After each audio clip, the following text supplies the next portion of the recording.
water. Is it carbonated, or is it just tap water? No, it's just water in a can. What? Why does this baffle you so much?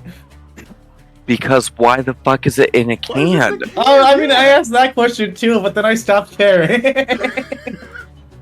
It's just in a can. It's water in a can. Why is soda in a can? We don't need to... Because soda doesn't exist naturally. We can't go down to the soda river. Right. What do you mean we can't go? Where does the soda come from then? There's so much of it. Explain soda fountains. Explain soda fountains. Explain soda fountains. Those things are infinite. Carbonated things do need to be in cans or bottles. God, humanity is so done, dude. Sure is. God, we are so over. The best water, for the record, comes from the Chattahoochee River in The eastern Chattanooga United River? States of America. Way down yonder on. What about the fucking water from Lake Titicaca? I've never had it. I don't know Titicaca water. Sorry, there's a Hoochie River? Chattahoochee. Chattahoochee River. Also, I'm baffled that you're like offended more at the idea of water being sold in a can than in a plastic bottle. Well, why is that? I can tell you the reason for it. Cans are so much more wasteful. It's because every can also includes a plastic lining. Little known fact, it's not just aluminum. There is like a plastic interior lining. Boy, I'm like 90% microplastic by this point. Hell yeah. Oh yeah, we all are. We have no choice in the matter. It's like all steel above the ocean after the first few nuclear bomb tests. Ah. I cannot wait for Mother Nature to take us all out. The asteroid finally She'll never left the get me. window. It's all over. No more hope. Praise be. What hope was there? Anyway, hello, welcome to Wildfolk. Episode, it's either 57 or 59, and I forget. I'm too lazy God, to are we check live? now. We're live. Wait, are we live? We're recently Have they been live. hearing us talking about fucking water? Oh, Yeah, we sorry, were I've been talking so about water. depressing. Yeah. We are still down at Rico. He will probably join when he gets home from work. I assume he had to stay late. Philo is pretty sick. We're not going to make him talk too much. So he I'm might be dying. quiet. He's dying a little bit. But we're very glad that you're here. Thank you. I'm for on showing 3 up. prescriptions and an inhaler right now. Oh, man. Is it the inhaler Son. one of the expressions? You Yeah. sound great for a man on his deathbed. You Thank do, you. yeah. Just Very wait till that photogenic. first coughing fit hits. Yeah, You'd be an yeah. exquisite corpse, dude. Aw. Probably even my favorite. Yeah, that means a lot to hear. Top 5 That would- corpses, that for would- sure. That would probably reassure Kaz a lot right now too. You make a great corpse. Be like, hey man, just in case we don't make it through this, I want you to know you're still gonna be really pretty when you're dead. That'd be very offensive to Foster and in Athens at this point, I think. Not if we say it. Oh yeah! It's like if I say you'd make a very pretty brown boy. If I die, will you find me a pretty mask? Of course I will. Thank you. He just buried Alright, his guys, eyes. we're good here. We can leave now. We don't need to go tan Our anymore. work here is done. When we left off last time, you guys had essentially wrapped up your business investigating Raoul. You discovered that he had a huge conspiracy going on. He's been doing some work with or for Tesseract. Also had a little bit of a deal going on with the Desolate King. Discovered that his cat had a collar made from a material that was given to him by the Desolate King, or at least by Jack working for the Desolate King, which creates an aura around it that suppresses the mind control effect that seems to be emanating from his lair. You managed to find and capture the cat, thankfully. It had run away for a little time, but thanks to some animated rope, you guys were able to control the cat and now have the cat with its collar with the big AoE of suppressing the mind control. What else happened? You guys were able to secure passage on a riverboat. The riverboat is set up and ready for you. 10 death row prisoners have been delivered to you from Famador. These are all horrible criminals who were sentenced to death and were going to be executed. And they've arranged for you guys to take them instead so that you can use them as bargaining chips with La Gelace, potentially. I'm not going to comment on the ethics or morality of this. It is simply what is happening. You guys have also gotten a couple of Uni guards that are going to be coming with you to essentially help watch the prisoners, because there's 10 of them and like 5 of you. And a crew to help return the riverboat after you use it to sail down the river towards the east to the coast. Your ultimate goal is to get there in time to potentially commandeer a Cyril vessel that you know is going to be docking at a port like a day north of the river mouth. So you're going to take it to the sea and then follow the coast for a day, get to the village, and then wait for the ship to show up so that you can potentially commandeer it and sail it out to the lighthouse. However, when we left off, one of the last things that happened is that Ruka was able to get the Johari's rib bone figured out. Essentially, he can activate it as many times as is needed, and it creates this kind of flowing, blackish purple, sparkling dust that carries through the air down towards the southeastish, which you know is presumably leading to her other rib, which is presumably still attached to her body.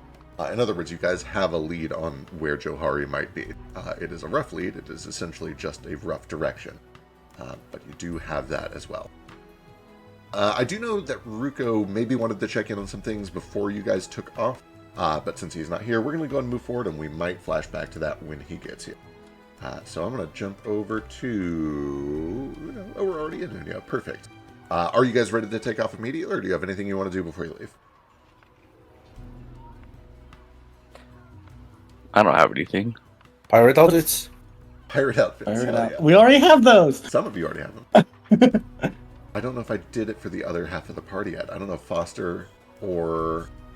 Ethan, you have a pirate outfit, right, I think? No, I don't think he was with us. I'm trying to remember who was in that party. Some of you have pirate outfits, anyway. It was me, Kaz, Fetch, Sketch. I think I do, but like Oh, it's and- not yeah. my thing. You got a pirate outfit. Wonderful. Then, let me set the date and make sure that I am on the correct page, and we will get traveling. It's this, but it was still my Rafik. Oh, true. It's Rafik has the pirate outfit. Quick question: How large is the boat? It's a pretty sizable riverboat, which means it is still not like seaworthy, but it has plenty of room to ferry like a lot of cargo, probably upwards of 30, 40 people, and be fine. So it's decently sized. It's like a pretty decent ferry riverboat. Okay.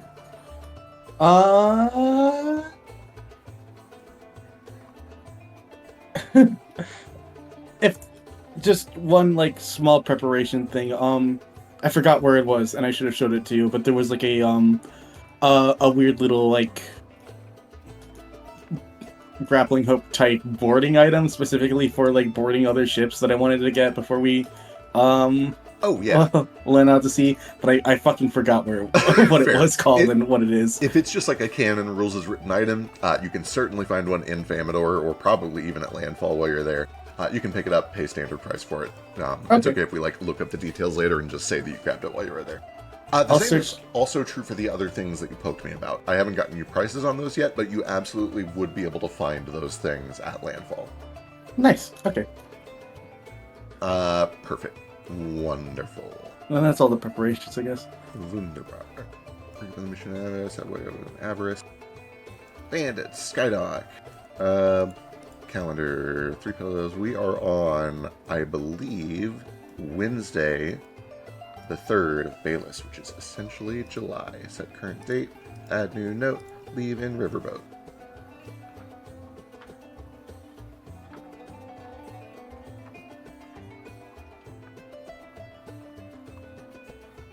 Leave in river. Leave in riverboat. Okay. So we're gonna hit a little bit of a traveling montage here. You guys are in a riverboat with 2 or 3 uni guards and 10 murderous death row inmates. What do you guys do over the course of how do you guys spend your time as you're traveling down this riverboat? The weather is sweltering hot. It is the desert in the middle of summer. Staying outside for extended periods of time for the non-undead among you is actually like dangerous. So what do you do? How do you entertain yourself trapped inside the riverboat or risking sun exposure on the riverboat as you travel? At some point, actually, maybe like in the night or so, I want to actually find Foster, and and have a little chat about something real quick. Yeah. Yeah. Hey, how's it going? Yo. S- um, no, not seasick or anything. Ever been fucking seafaring before? I think since I've been undead, but not in real life. Well, That's not the way to say that.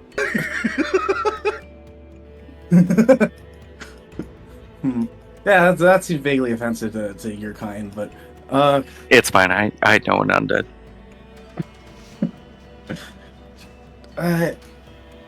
yeah, you're missing out on the fucking nausea and everything. So, good for you and all, but I kind of need your help with something. Oh, what do you need? There's a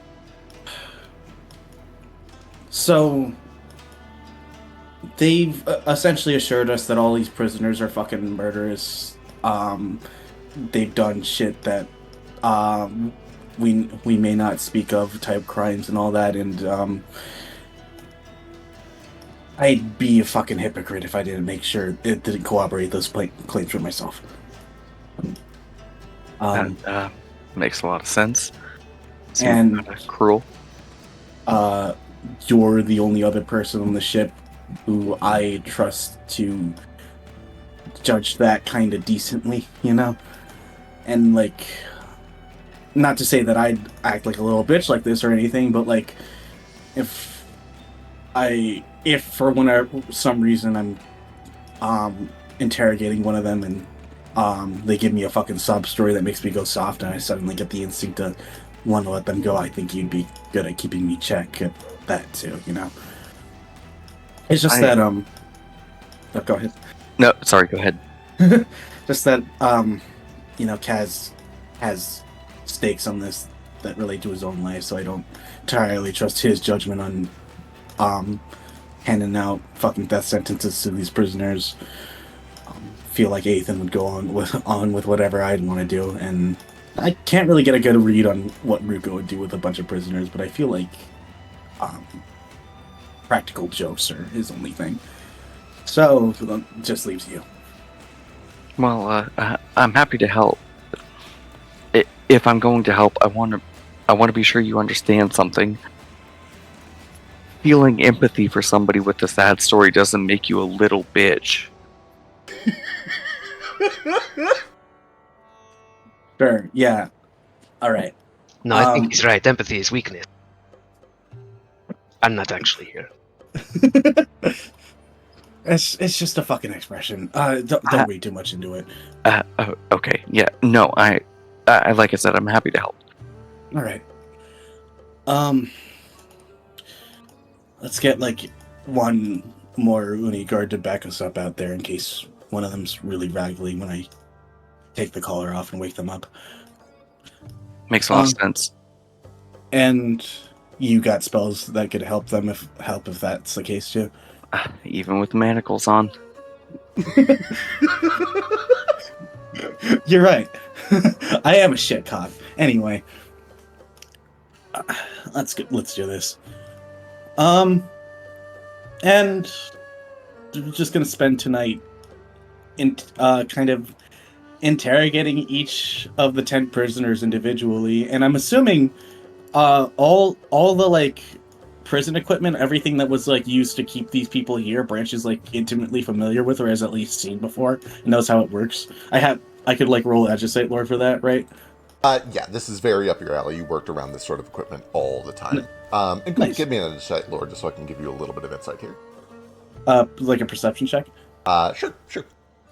Okay, he said like an insight lore. Oh, sorry, edgy-side lore. Oh, okay, sorry. All right. Wonderful. You look all of them over, and the thing that is apparent to you is that, first of all, they are all in magical manacles and collars that keep them unconscious, which is a bit of a hassle because you guys are essentially having to medical fireman drag them onto the boat and back. But with an Edgesight lore of effectively 15, you're aware that that is not cheap and would not be done if the people that were transferring them didn't believe that it was, like, important. Which in your limited amount of experience, you would interpret this as, oh, these guys must be pretty bad. Or at least the people who jailed them must have thought they were pretty bad. Another thing that is apparent to you is they are kind of from all over. It's a very, like, diverse group.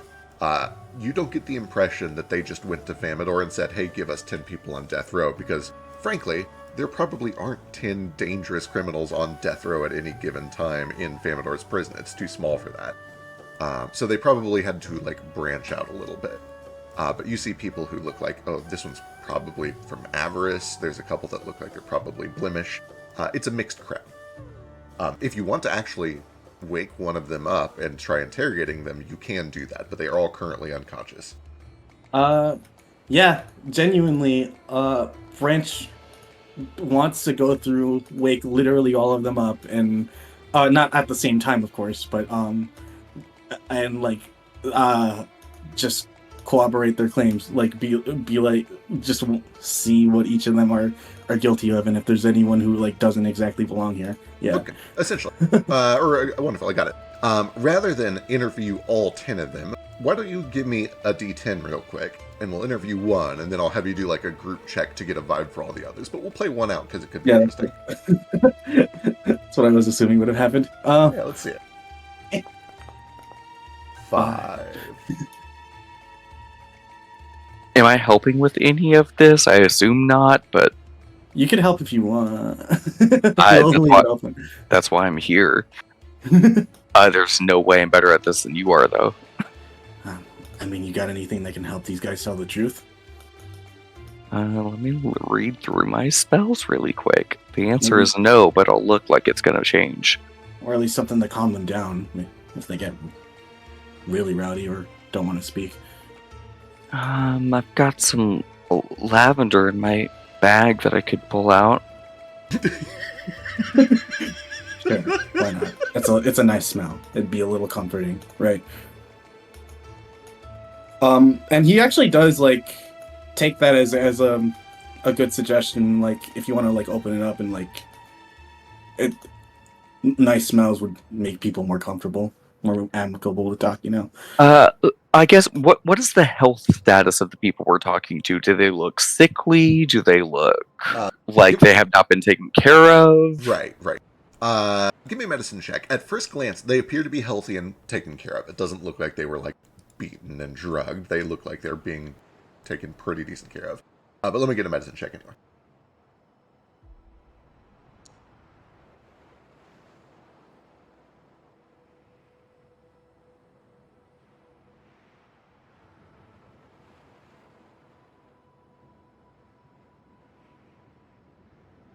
Did that go through on your end? It did, yes. Have I lost internet? No, you're good. You're still here. Okay, cool.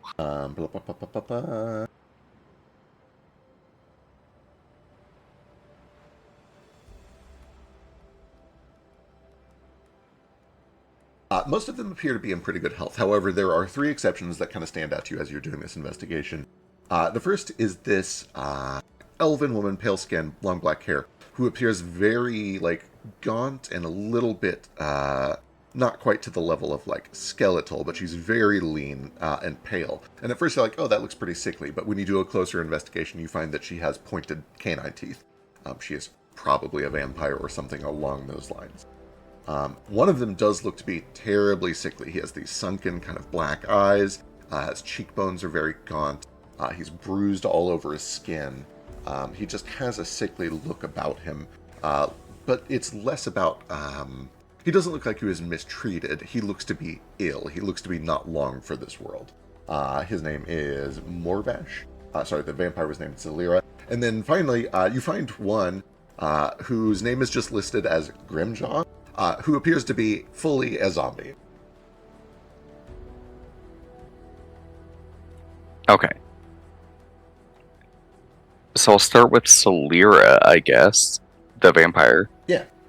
I don't think there's much I can do to help you in my current state, but can I help you feel better in any way?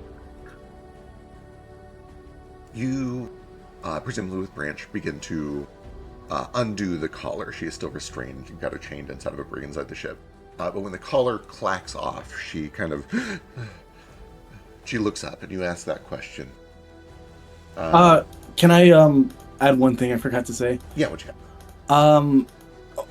For each of the people that we immediately undo the collar of, Branch has already put the manacles of persuasion on them before the collar comes off to make sure they can't really do much once wonderful. it comes off. Can you post that card in chat so I can read it again real quick? It has been a minute. It's the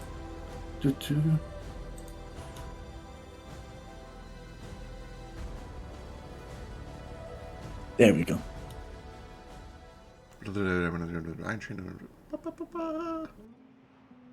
Sap the avoid damage, non-lethal. If from what I understand, it doesn't kill them, right? Right. It just keeps them at 1 forever. Kind of, yeah. And so normally the way this works is it repeatedly knocks them unconscious, waits 10 minutes, knocks them unconscious again, and we'll kind of we can stretch that a little bit so that there's just like a discomfort or a pain that would potentially coerce them. It has a setting. I was going to say it has a setting for that. I will. How do I put this? Manacles of Persuasion is a very tongue-in-cheek name.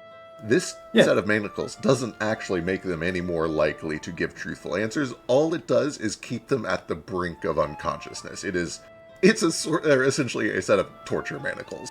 The point is not as less to persuade them and more to just like make sure they're not getting away. Okay, understand. As far as not getting away goes, they have other magical manacles around their wrists and ankles.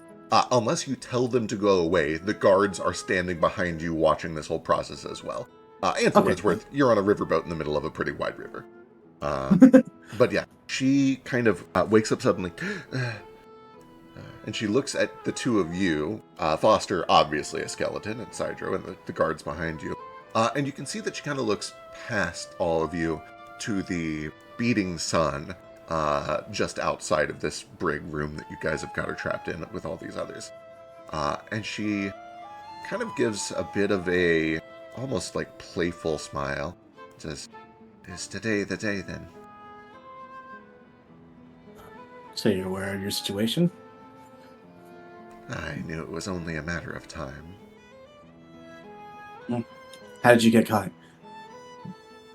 Oh, I suppose I was just a little clumsy, a little careless. We all make mistakes when we're looking for something. I'm going to need you to actually cooperate. No metaphors.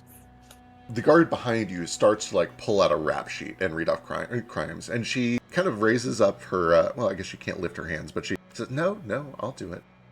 I took many lovers, and then I took their blood, and then I kept them.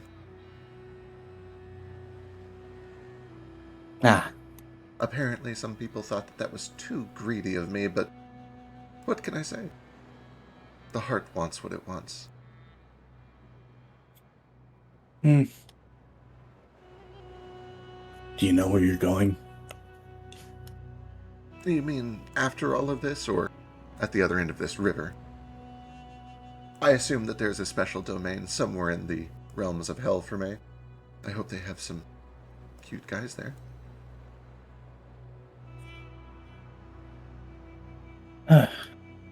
Do you have a god or other deity you wish to pray to before such a thing happens?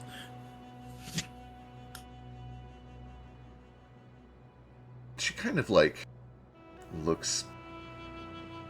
She looks at you, and you can tell that she's trying to hold back a laugh almost. No, death is just another gate. I'm ready to see what the party is like on the other side. That'll be all then. And he just clasps the collar back on. Yeah, you watch as she drops back unconscious. Oh, before he puts the collar back on, if I can. Yeah. I'll just lean down. Do you need some shade? Are you okay? She looks up and around. Is that not how they're going to kill me? That's not the plan. Well, it's plenty dark enough in here for me for now. You said you took Go ahead. You know they'll come for you next. You have needs, don't you? You eat what? Bones? I use bone meal to sustain myself. Yes. Sooner or later, they'll see that as grotesque, and it'll be you locked up here instead of me. It was that way when I was alive. You said you took lovers. Were they? I don't know. I don't. I'm getting here. Were they bad people? I don't think you deserve the fate that's planned for you, unless I don't know how to say what I'm trying to say. Who are you? My name is Zelira. I have been around for quite some time, a couple of 100 years, and I suppose I got tired of falling in love and watching them grow old while I didn't. And so I decided to turn over a new leaf and pluck a few that I could keep around to grow old with me. At this point, over your shoulder, one of the guards does say, she took many unwilling lovers and forcibly converted them to her thralls. To which she responds, they learned to like it. I see. Who turned you? Would you have chosen this? Ooh, boy.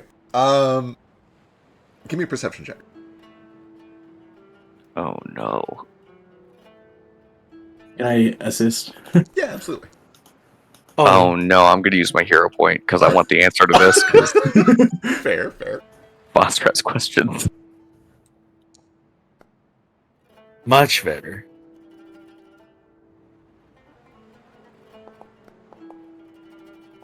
Oh my Hey. god. We're so back. Foster's here. She initially responds with, oh, I don't kiss and tell. And Foster probably takes that at face value. She's just trying to maintain some sort of weird sense of propriety. Branch is able to pick up on this is one of the few secrets that she still has. She sees no reason to give it up. And she almost seems to delight in the fact that it could be valuable. On a 25, you get the vibe that they've been trying to get this information out of her for a long time, and she just kind of delights on the thought of going to the grave with this one last secret. I'll never tell. Right? Yeah. This is her like last remaining victory condition, is through tons of coercion and trials and probably even some magic. They've not been able to get this information out of her.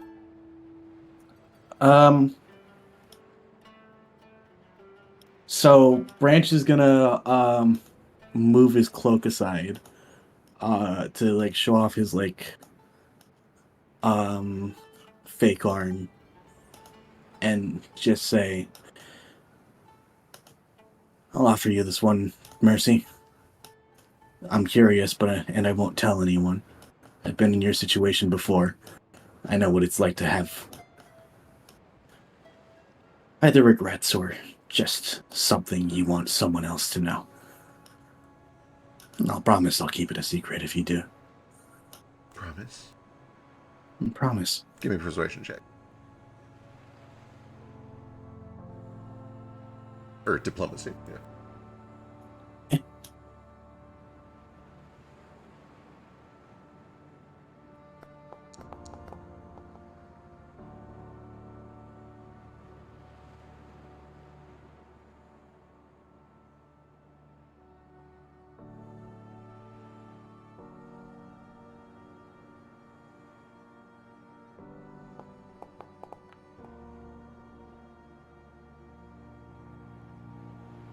She starts to lean forward as if to whisper a secret, and she can't. She's manacled, so she motions for you to lower your ear down to her so she can whisper into your ear. I'm not stupid enough to get bit. Do you say that out loud? Yeah. You can't blame a girl for trying. Come on, it'll be fun. As overbearing as the fucking sunlight is here, I don't want it to be any worse. you really want to tell, just write it down on this.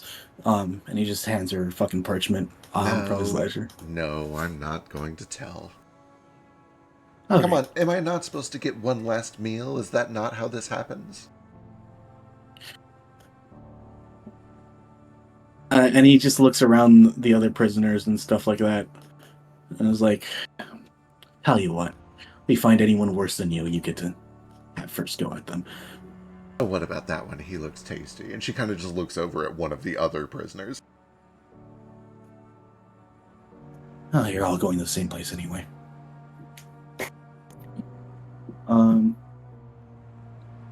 You done, deputy? He looks at Foster.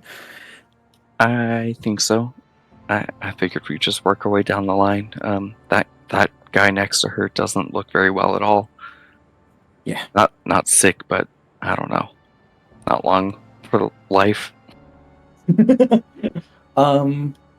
Sure. And he just puts the well,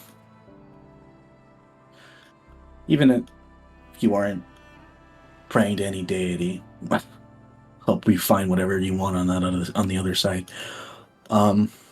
He just claps the collar back on her neck. Yep, she drops unconscious. And you guys kind of begin to go down the line. The sickly one right next to her is a human man who looks very like not long for the world. He looks diseased. His name is Morvash. They have him listed in the rap sheet as Morvash the Flesh Weaver. And as you kind of get a little bit closer with your medicine check there, Foster, you can see that he has stitches running down the center of his chest. And there's a thumping protrusion where about his heart would be, but it is like it's like this thumping growth underneath his chest, beneath all of these stitches. Trying to take other people's lives, huh? The guard reads off. Yes, this one abducted a number of people, including 2 children, it says, and attempted to harvest their organs to cure an ailment he's been suffering from for most of his life. What ailment is it? They have it listed here as, and then he lists some very medical, clinical term that I don't know off the top of my head. Go ahead and give me a medicine check. This might be a super extra double long shot. Would my folklore lore apply to this disease? Oh boy. Let me roll some things. 1, 2, 3, 4, 5, 6, 7, 8, 9. It's not my medicine's better, but I like to use the lores. 2, 3, 4, 5. I don't believe it applies to this. No, it's just kind of a straight medicine. Understood. That's very good. You recognize the condition almost immediately. And again, out of character, I don't have this knowledge. But the essential, what it boils down to is that he has a very weak heart. He had a number of small attacks early in his life, like mid-20s, early 30s, and was almost certainly kind of rapidly approaching the one that would end it. And he was essentially, according to the rap sheet, trying to replace his own heart with other people's hearts. And you'd be aware with the 26, this is the sort of medicine most restorative magic takes your body back to what it naturally is. And this is his natural body. It is terminal. It was congenital. There was no easy solution to this. Trying to cheat death, are we? I've got bad news. It comes for us all. He looks up, kind of weary. He looks down at his thumping chest, which you notice immediately begins to beat faster. Not today. Not today. Please, not today. I'm changing the world. This can save lives. What I'm doing is groundbreaking. How long were you given when you were diagnosed? They told me I would be lucky to make it to 30. And how old are you?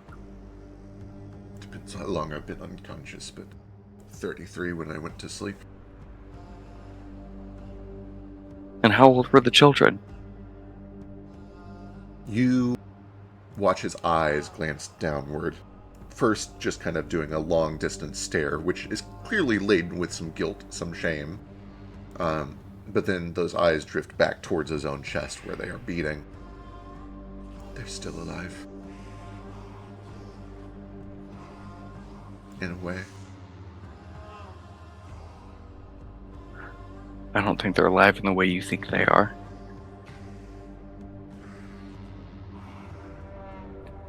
Are you in pain?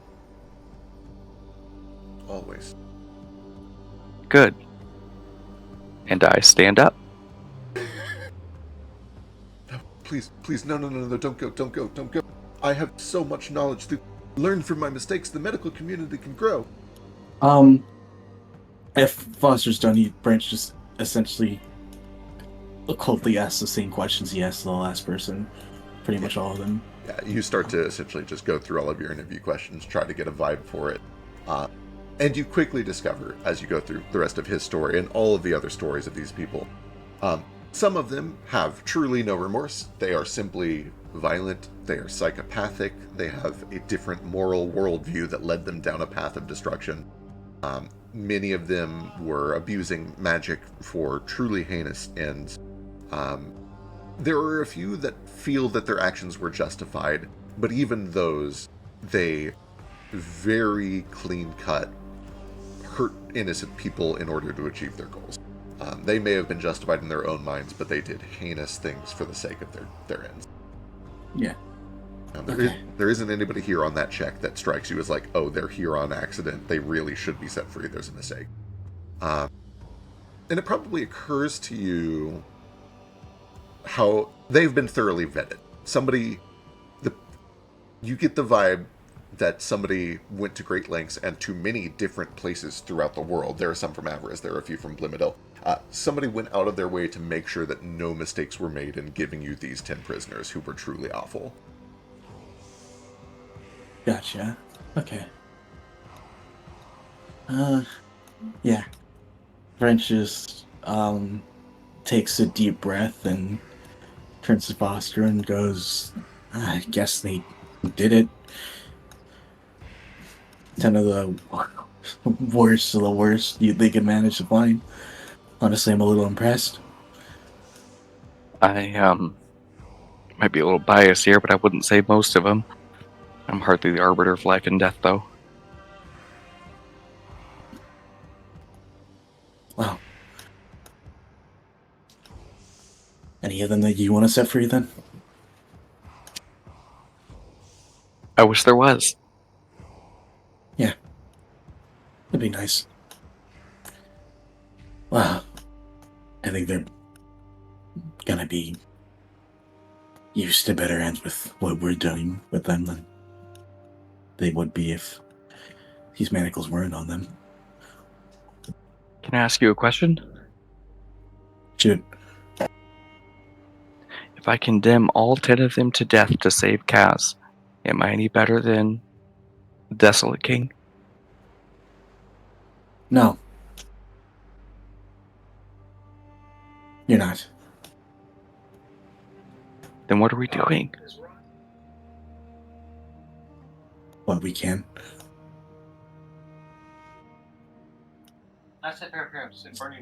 Not like I have the power to free, absolve, or do anything in my means better than this. But honestly, I just want to do what I can. That's about it.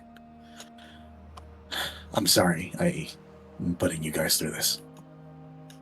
But as someone who was in the same situation before, I think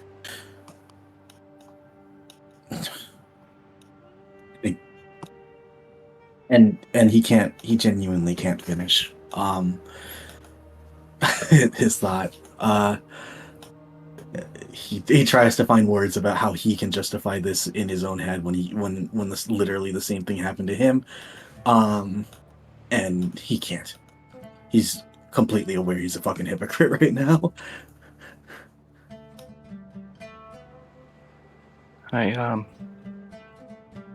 Thanks, Branch. I think I just need some time. Same, honestly. I appreciate this a lot. I'm not sure I appreciate anything, but or anything that's happening. But weird time bringing it up. But thanks for the pillow fight. I appreciate you being around when. I appreciate you being there, making things enjoyable when sometimes they aren't. You're one of the first people to say that to me. All right. Wow.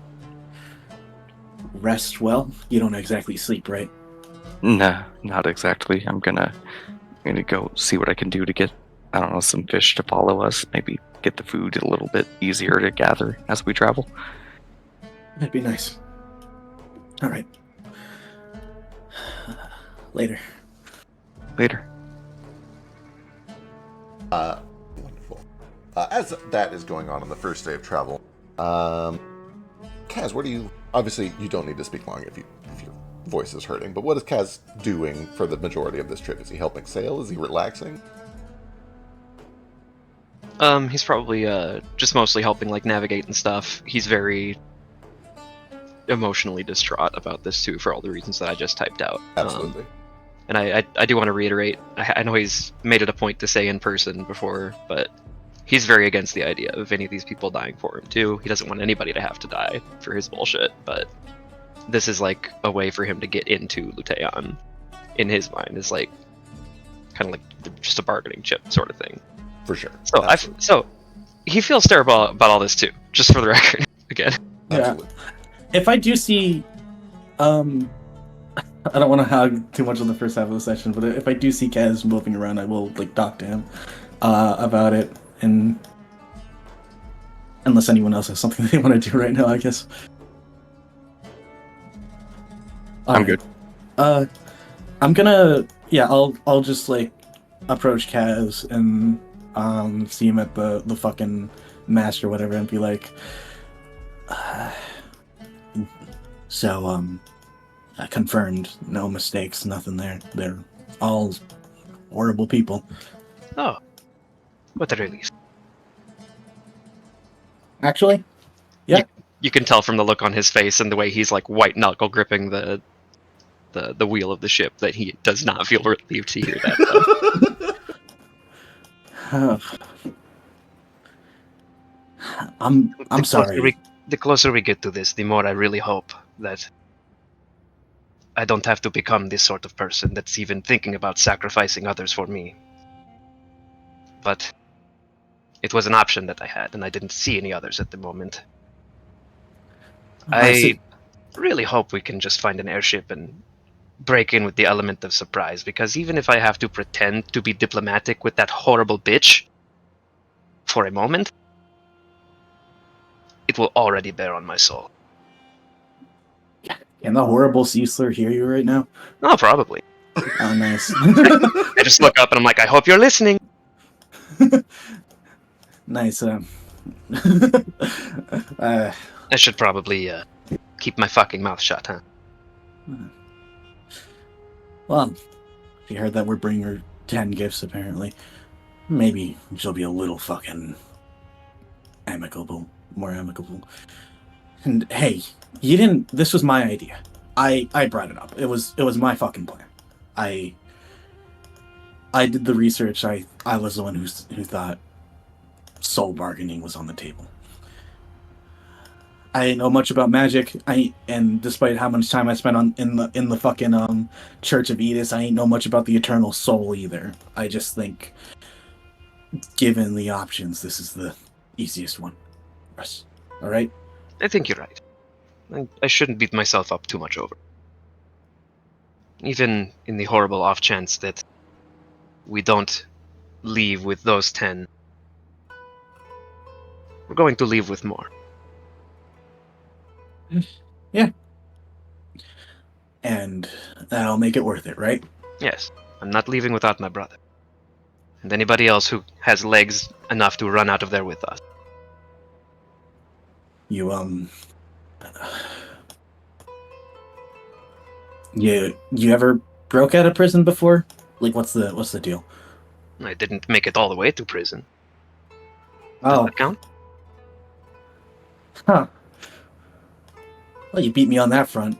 Nah, not only was I there, I was in fucking containment for weeks before they figured out what they wanted to do with me. Not Lateon, just Right. dirty fucking Vamador dungeons. Of course, I didn't have the luxury of being knocked out the entire time. I was kind of fucking pissing myself at the prospect, you know? Right. What was it like for you then? I was on a boat headed to Lutean after they captured myself, my family, and pretty much everybody else from Balmora and burnt it to the ground. And I was afraid. I saw what had happened to the people there before me, what the people who broke even on the way there before we even made it. I couldn't live like that. And it didn't seem like anybody else on the boat did either. Most of them were already sick or dead. So we escaped. We performed a mutiny. We broke out of the prison, of the below decks, killed the guard, a couple of them. But we were met with resistance, and unfortunately, the ship went down. And I think, one of the few people who made it off. You ain't find anyone else in your transport crew yet? No. Any fragments of the ship you keep as a memento? That might be you might be able to track them from that. I doubt it. Ah, I washed ashore on the fragments of a barrel. And the only person I have seen any sign of, other than myself, who was on that ship was... I can't remember his name. The captain, Sebastian. Captain Sebastian. Is it Sebastian Price, or am I just getting Price from nowhere? I think that's right. Let me double check. But yeah, you know it's Captain Sebastian at least. The only one I have seen any sign of from that ship is the captain, Sebastian. I fought him the night the ship went down, and I assume he's dead because I saw his ghost attack myself and Jane. holy shit. Yeah. That was the night that Luteon made her presence and her curse known to me. Fucker just wouldn't stay down, huh? I think he is, or his spirit, perhaps, at least, are under her control. Or working with her, at least, willing or otherwise. I think And she has many undead in her control. from that, like, Branch's face gets like a little more dour and like, fuck, I wish you didn't tell me that. Would you have preferred it to be a surprise? I would have preferred to not find out at all. Lo siento. De nada.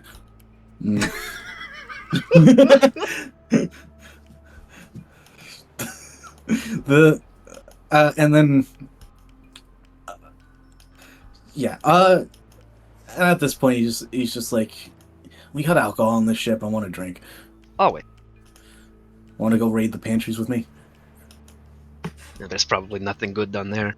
And I'll just reach into my coat and pull out a flask.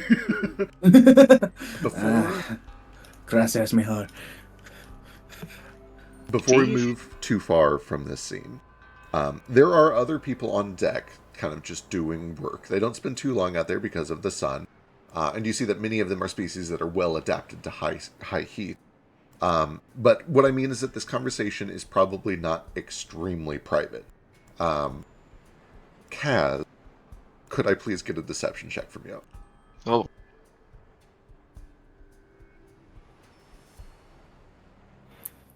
Hey, real quick. As soon as I can figure out how to open up my character sheet again. I believe Yeah. it.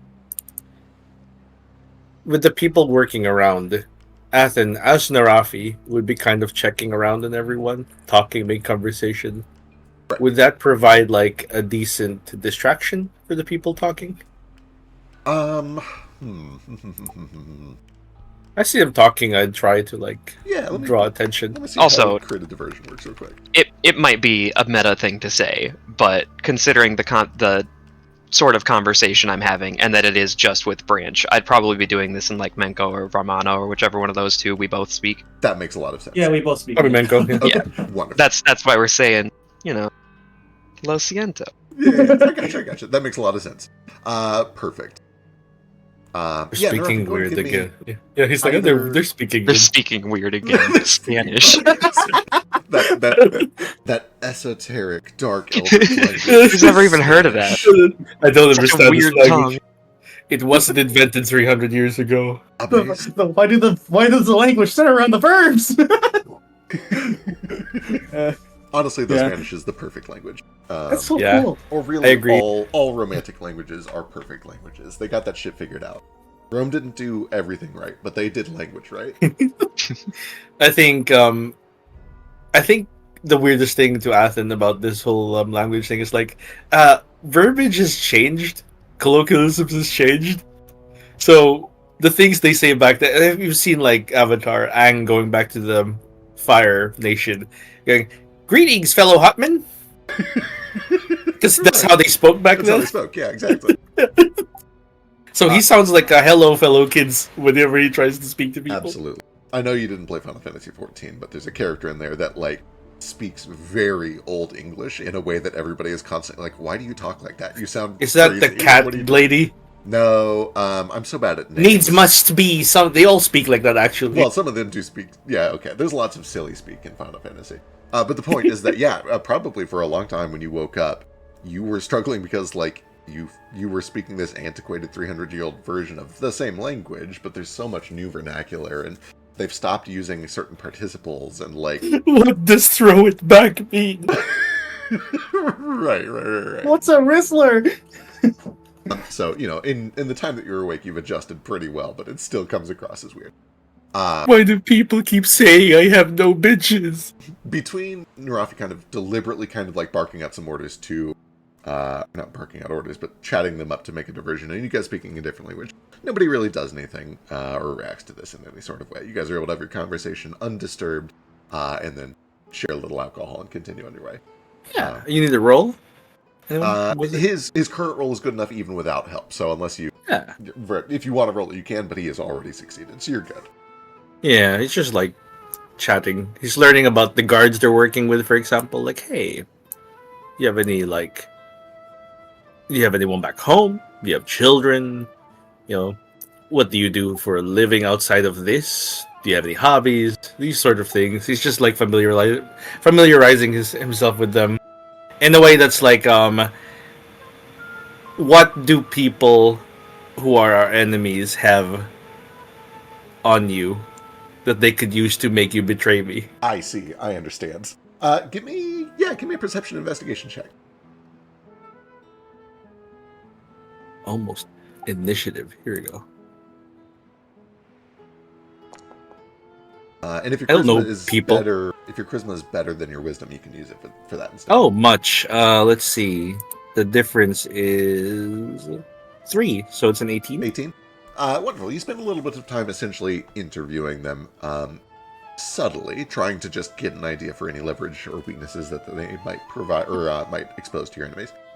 And the impression that you get is that one of these two guards, the older one, he appears to be kind of a dark-skinned man, gray curling hair, a beard that comes down to about his collarbones, takes the job very seriously, doesn't have a lot of attachments back home. He has sort of made his career his life. He views this as a very important and high-value job, and so he kind of took it upon himself to, like, I want to make sure that I'm here to oversee this so that nothing goes wrong. I like this man. Yeah, he's very, like, no-nonsense, very business. You get the feeling that he might have some kind of, like, old-fashioned views on things. He certainly doesn't show any sort of, like, sympathy towards the prisoners. He's viewing them as if they were scum and is, like, eager to see them go. You get the sense that if these criminals were here on accident, he might be the sort of person who still supports the death penalty and doesn't see the flaws in it. But he takes his job seriously, at least. You get the sense that he doesn't have a lot of vulnerabilities that are going to get exposed. The other one is a little bit fresher. He does apparently have a wife back home, no children, no strong attachments. He's doing this because the pay was really good, and they are in a bit of a financial pickle and are kind of just like, if he took this job, it would solve his mortgage for the next 3 months, so he's very willing to do that. He's not inexperienced. He's very good at his job. They would not have assigned him to this if he wasn't good at his job. But because you're not necessarily looking for competency, but for potential points of exploit, he does have a wife back home. The conversation that follows about the wife is like, oh, where'd you meet her? You know, like, do you go see her often? She was selling perfume by the river. I thought she was the most beautiful thing that I had ever seen. I don't know what I did to win her over, but I consider myself very fortunate. I think the gods were smiling on me over those couple of weeks. I must have spent a fortune on perfume. Perhaps if I didn't do that, I would be a little bit in a bit of a better spot. You know what they say, women make you go crazy. They do, but Brothels for me. brothels, yeah. Tried them a few times when I was younger. They're nice, but it doesn't hit the same. I don't think I'd ever settle down. Too attached to the job. You know, I kind of thought the same until I saw her. Perhaps one day, if I'm not too old. Perhaps. What kind of women do you like? Dark skin, bright eyes. I like a funny laugh. I should clarify, there are a lot of different kinds of laughs, and there is an attractive laugh, but that's not what I'm into. I'm into a funny laugh. A laugh that you hear and it makes you laugh even more because of how silly it is. She, Or like a wheezy, snorty, sort of. Yes. She's never smoked in her life, but when she laughs, it sounds like she has been inhaling a pack a day since she was 12. That sounds delightful. It is. And you see that he just kind of stops and looks inwardly and thinks for a minute. There's like a sparkle in his eyes. She's wonderful.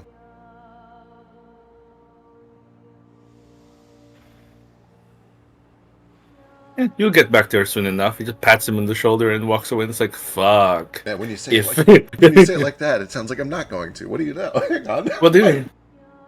You just seem nervous. Oh, maybe. Sorry, I'm not. When I think about her, I get a little, and you see he, like, straightens up, he squares his shoulders out. He had kind of let himself slip into a moment of vulnerability and realizes that he is talking to a superior officer on his guard station. It's like, oh yeah, right, I'm at work.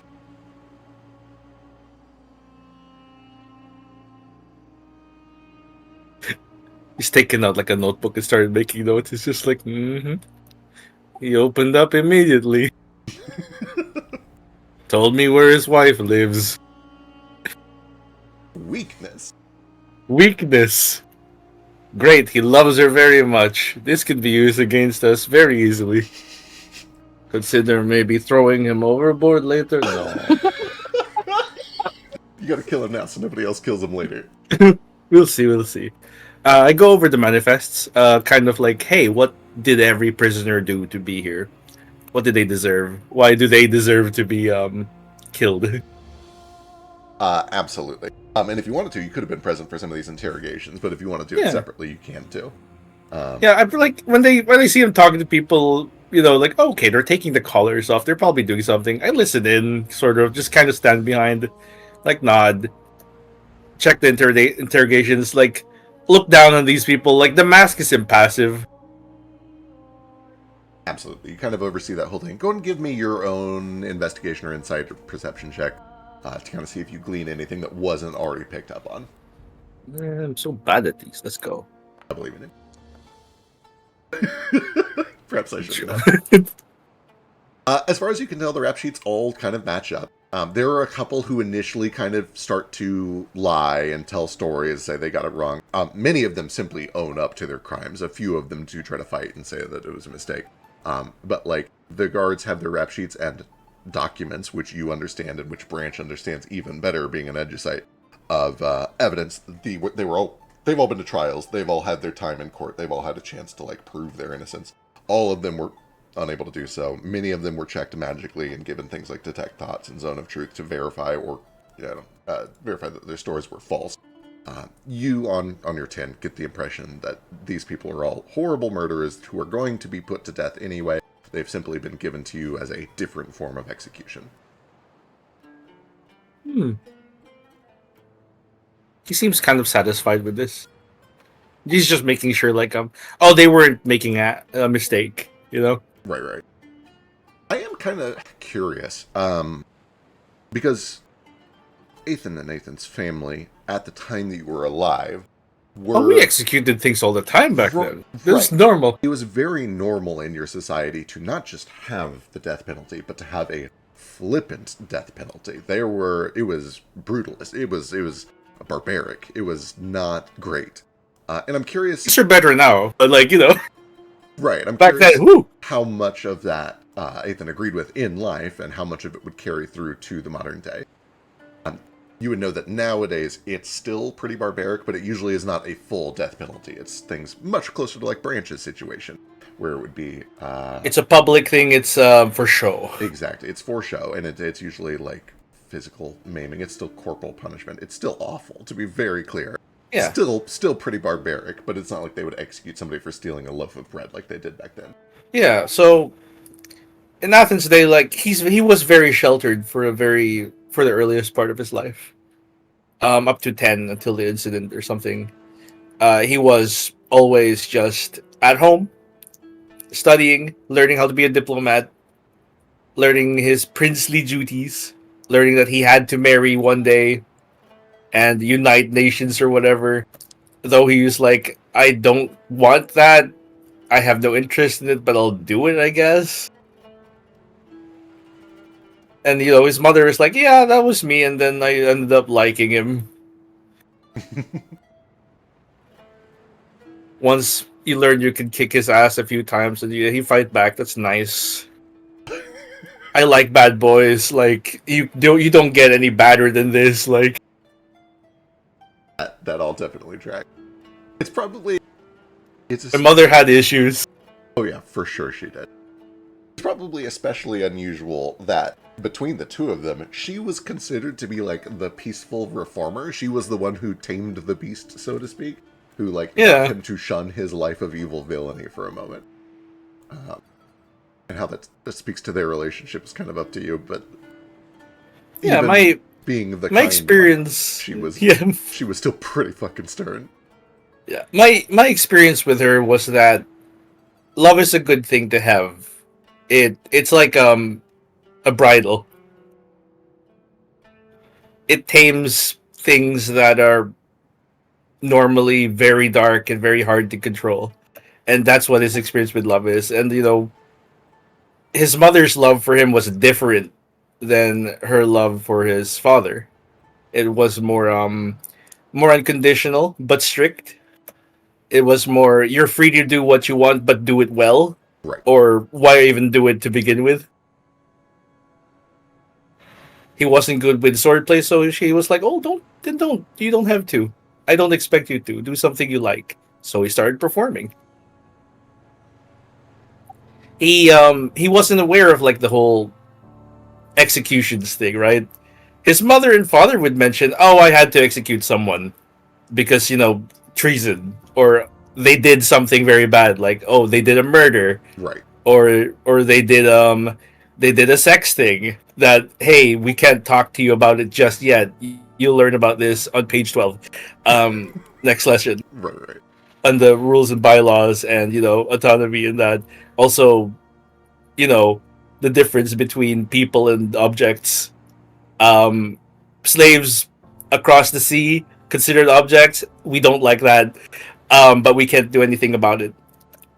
That's Jack Schmidt's whole deal. Yeah, Jet Schmidt was... Jet Schmitz, yeah. Jet Schmitz. He essentially was one of the first overseas international merchants for the slave trade. She was a horrible monster in life.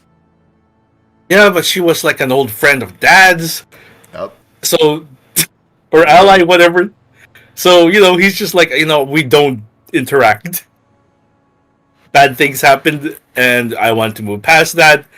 I don't, I don't like slavery. We don't do that here. Absolutely. It's still over there, though. Yeah. So when he left, like, his family, and was exposed to the campaign he was in, essentially the "you have to kill your father" campaign, and we need to raise an army, and we have such low morale because how do you get people to join the side that's fighting against an actual legendary creature? Like, the Desolate King, even before this, was one of the four horsemen, and they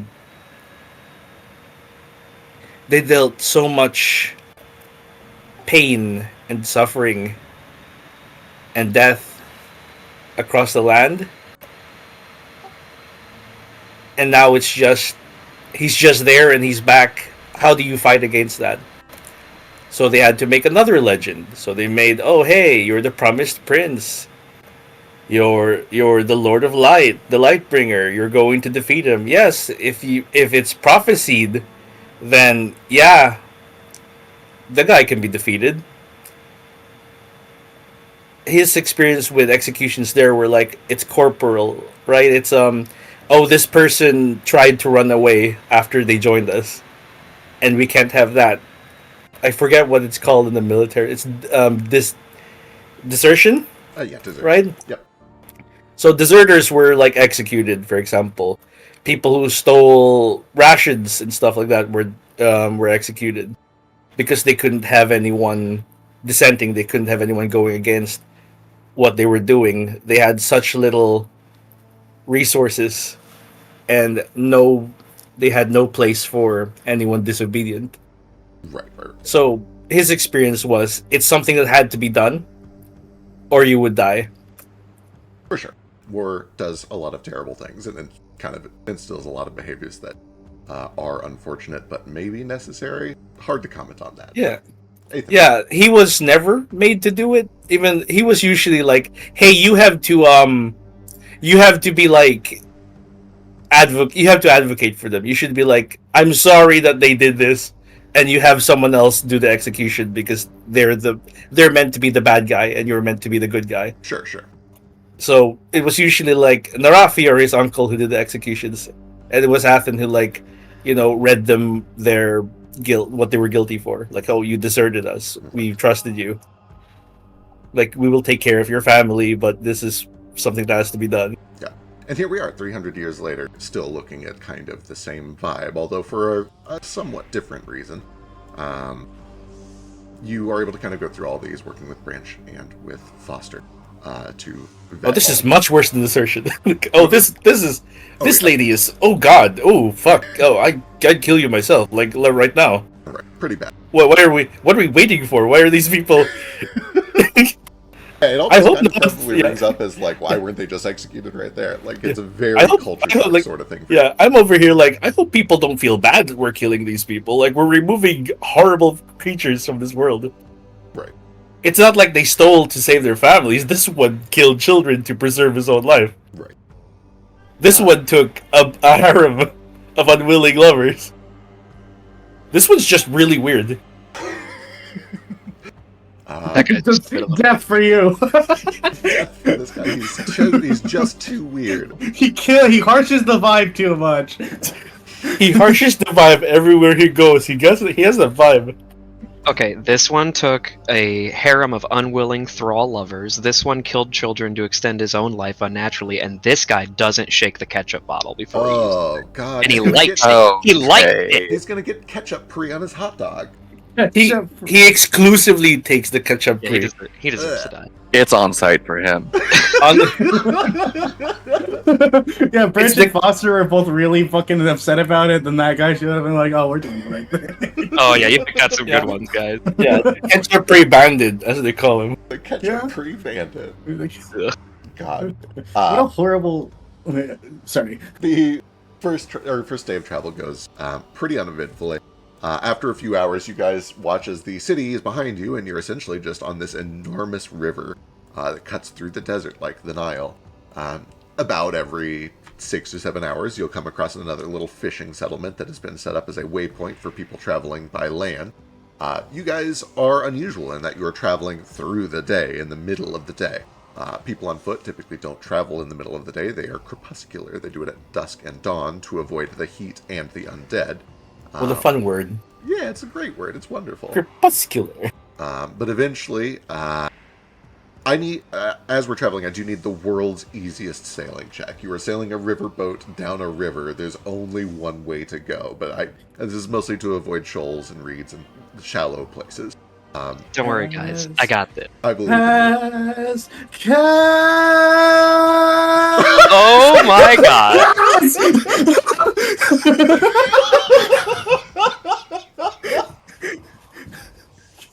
You know, it's like that song always said, don't go chasing rivers, stick to the oceans and the waterfalls you're used to. I'm gonna hero point that. Okay, I cannot roll a 1 on sailing in a river. I refuse on a point of It's pride. one way. It's a river. This is a little difficult. Okay. Don't go. Isn't it don't go chasing waterfall? Yes, that's the joke. That's the joke. It does take like a small amount of getting used to, just because the river is shallower and it is honestly a stronger current than the sea a lot of the time. I imagine there is like probably a 20-minute to an hour period where I just get like stuck like the evergreen or whatever it was. right. No. But Like yeah, shit. you are a Walking this talented canal. pirate, or not, well, kind of pirate. You're a talented captain. You are able to figure it out quickly. It doesn't handle all right. quite as well This as is- your ship does, but it's still, you're doing fine. It's all right. This is your first time on the riverboat. Everyone gets the jitters.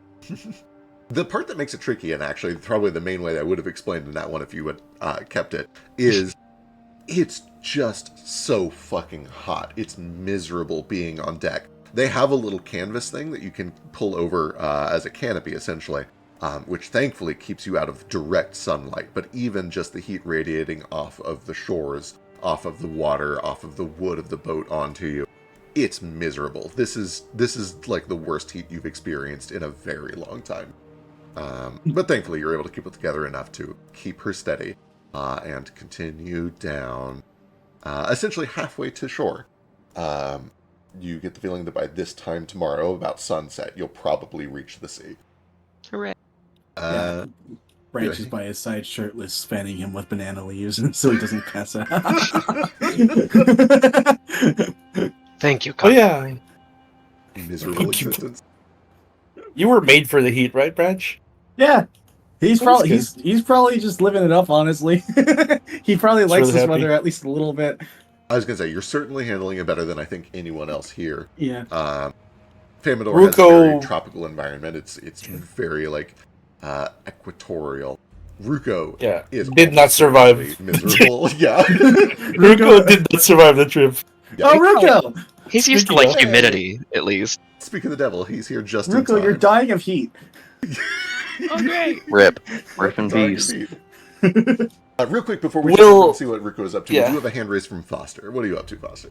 Okay, so during these couple of days, can I try to use? I've got this really the nichest feat I've ever seen in my whole life, and I'm going to try to use it at every opportunity. Classic Pathfinder. Can I try to use influence nature Oh, to either just make like fishing easier or just keeping ourselves supplied easier, just to keep the crew out of the sun longer than they need to be, if that makes sense? Oh, okay. Influence over to a certain Since the sun isn't bothering me as much as it's bothering everybody else. Sure. Some of the DC advantage check when doing hope for certain effects like easier hunts. Got it. Legendary nature. Wonderful. I love this. Go ahead and give me a nature check.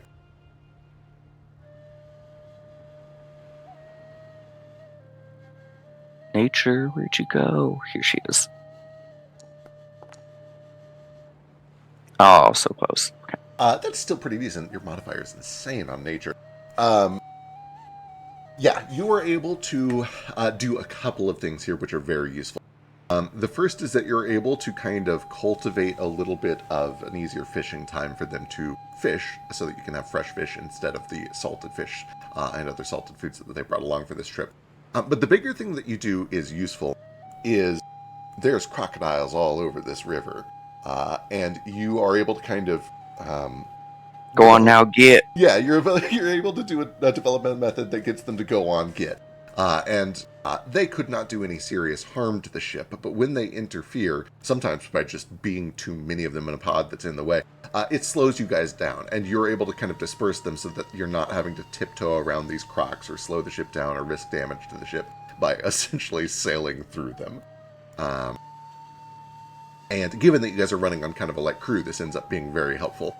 If you guys had gotten stuck, the crocodiles could have been an issue. But as is, you're able to have easier fishing, which is nice. Let's jump over to Ruko real quick and get you caught up. Ruko, you guys are preparing to sail down the river with these 10 horrible prisoners, which the rest of the party has spent a lot of time interviewing to make sure, okay, are they really actual terrible people? Do they really deserve the death penalty? And without making any objective moral statements about the nature of the situation, they have all been kind of convinced, like, oh, these guys are terrible, awful people, and they probably deserve it. However, they also Tell them about the ketchup guy. yeah, especially the ketchup guy, who doesn't shake the ketchup bottle before putting on his food. However, if we want to, we can flashback. Is there anything that Ruko wanted to do before you guys set off? I know you had mentioned maybe having some plans that you wanted to do before leaving. Well, you know, I have got this like beautiful dragon waifu, and she got like 10,000 gold too, and she's just, oh god, she's so occupying. I've been so distracted lately. Right, of I course. can have her, like, if it's real now. Whatever, no. You can't talk about Din like that. For realsies though, before we would have left, I think Ruko was like, hey, what, are we just gonna go flag down a ship and grab one? Like, just pick one out from the state, like the fair, or like what? He would have contacted his brother and tried to figure out, hey, got any boats? You like boats? What do you know? Trying to figure out some more additional info on what kind of Cyrillian ships are floating out there in the wild seas. Perfect. An important precursor to this is, has Ruko already talked to Branch about what he knows? Or actually, we should play that out real quick. While you guys are still back in the Landfall campus, you notice that Branch discusses with the rest of the party, with you present, that he has learned that there is a Cyrillian ship that you guys are talking about commandeering. So at the very least, like, you know the name of this ship. Can it be the Flying Pussyfoot? Give me, It has to be your ship, though. give me a No, I've got a Name different. it. I've got a different one this time around. Yeah. So here's the thing. We've got a location, a place, and a ship. And what's great about it is it's already going to Latean, which means it might be more well equipped than we would be if we went there without it. Stopping at the Lear Lighthouse and everything, and already has a crew probably accustomed to both going and leaving. Ooh, real quick correction to that story. I don't think you know whether it is going to Latan or not. As far as you know, it's just a Cyrillian transport ship that is docking here for some reason. And Bell would have at least been able to tell you that it is docking there and then it is going back up to Windkip. Yeah, going to Windcap. Character, I have no idea where that is. I'm drawing a fancy line. Drawing a fancy line. Oh, that is a line. Yeah. This is its supposed destination. Where's Latean? Lutean, somewhere up here, and you guys are making a pit stop at the lighthouse, which is here. Gotcha. So that's where we be heading. Quite a suspicious travel travel marker. Just heading out to right next to the supposed location of where the lighthouse is and everything. And doing some digging with my sister. A lot of the prisoners on these transport ships tend to go missing anyway, unaccounted for. It wouldn't prisoner be. ship? Well, usually, you know what happens with prisoners. There's a fucking Edgesite not worth his salt who wouldn't fucking record that shit. And I guess even Cyrillin would, too. But, yeah. So it's a prisoner ship. Yeah. Prison transfer ship. Oh, we have prisoners. We're going to occupy another ship with more dangerous prisoners. This sounds great. They're Cyrillin prisoners, dude. They probably got locked up for fucking accidentally saying the wrong thing about AA or whatever. I don't exactly trust their judgment. I wouldn't put it past them. So, okay. If I try to contact my contacts. Yeah, so you take everything that you've learned from Branch and you contact Amar with a dream message, presumably. You pass along the name of this ship and ask if he can learn anything else about it. A few... Let's see. You don't get a response that night. But as you settle in and sleep for the first night on the ship, which kind of gets you caught up to the present, you do start to experience a magical dream from Amar. You find yourself kind of sitting on a dock in a swampy environment, crickets all around you, the chirping of birds, the blurbing of strange critters in the mud. And he says, Hey, I know this scene. You threw me in the water here, and you've been laughing about it. yeah, I mean, Where are you? I can't just let you live that down. You hear the voice and the creaking of wood as it kind of comes up the dock behind you. Did a little digging. We don't have any specific information about this one ship, but we have a general understanding of what Cyrillin is doing over in the sea, or at least what they claim to be doing. Most of it is just transport. It's economic. Unma is an exporter of a lot of reagents, especially for necromancy, which includes healing. We get the feeling that this is probably just a cargo ship that is transporting a bunch of valuable reagents up to Windkip, where there are a bunch of academies and alchemists and people that can use those reagents. It's very likely that this is just a merchant vessel. There is a stronger naval presence up to the north, kind of northwest of the Whistland Isles, which does line up with what you were thinking with the Aladalier and with the Secret Islands, maybe. You could find some stronger ships over that way. Did Belle actually never say they were prison ships, just Cyrillin ships? I don't believe she did.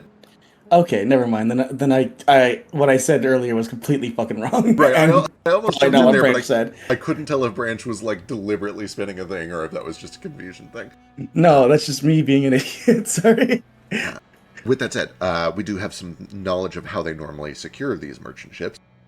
Typically, and let me actually pull up my notes to make sure that I give you correct information.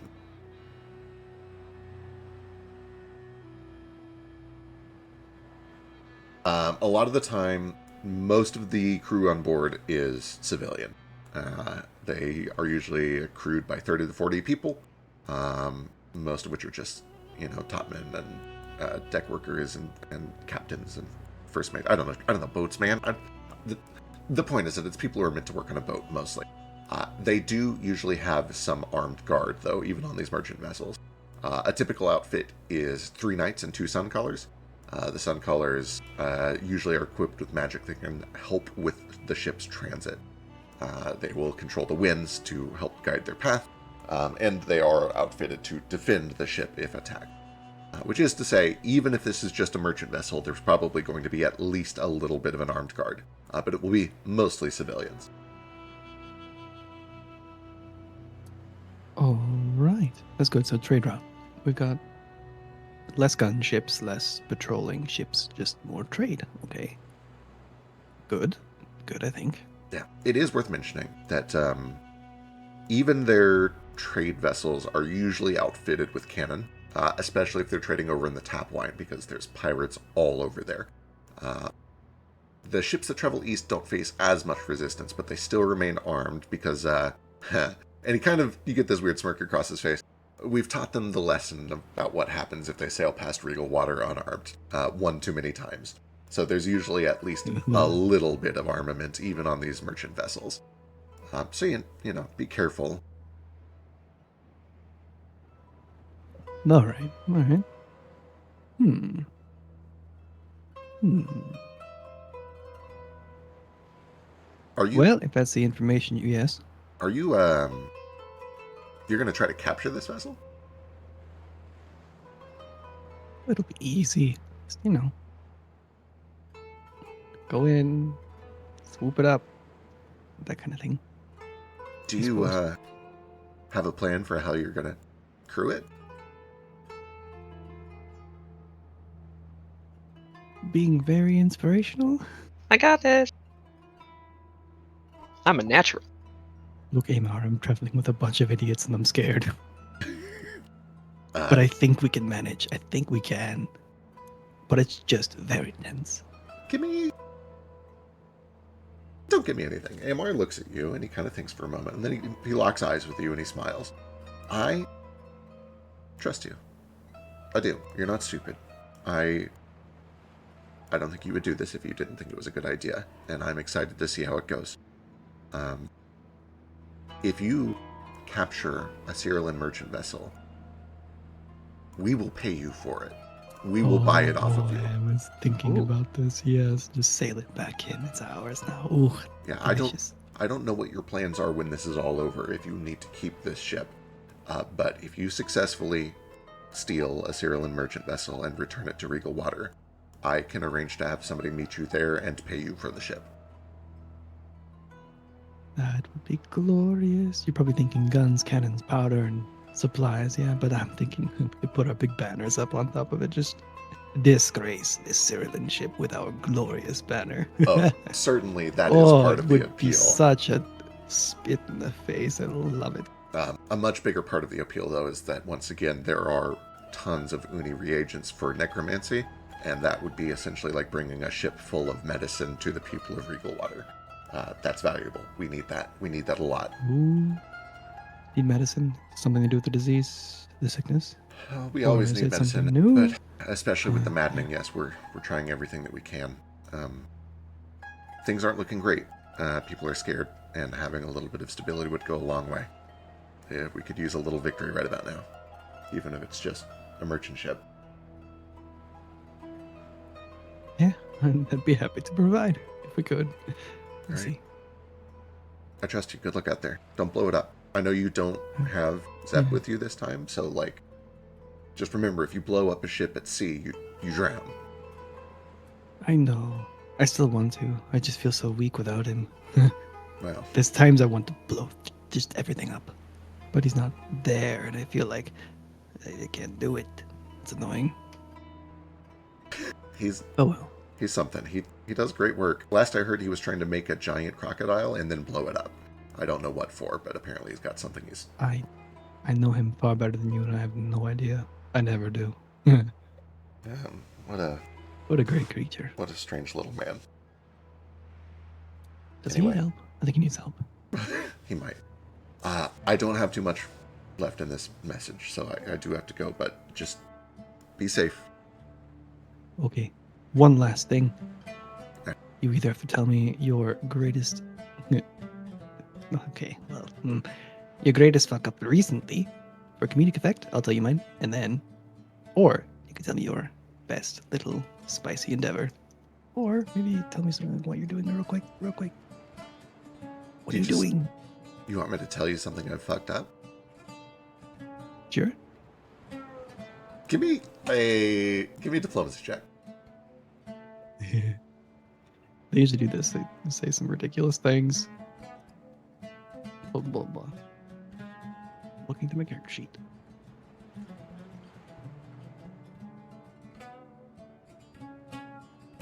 Things are very serious back home, so sometimes they end things with like a biggest fuck up. Go, quick, Yeah, make yeah. it comedic. Fuck diplomacy. Ah.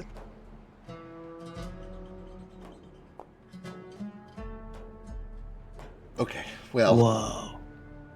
I suppose this is appropriate anyway. I mentioned to you that I had told some of the council about you going to the lighthouse. That was a mistake. My tongue slipped. I was not supposed to say anything about it. Why? I know. I was going to just not talk about it at all, but one of them was asking me to perform a dream message, and I had to explain why I had already spent a couple of scrolls. It slipped. It was an accident, okay? I wasn't gonna do it, but hey, now they know, and that means, all eyes on you. It's your time to shine. Right? And he kind of does this half-hearted smile, like... I love being the unintentional center of attention. It's my favorite. You always do great in the spotlight. It's what you're good at. Okay. Anyway,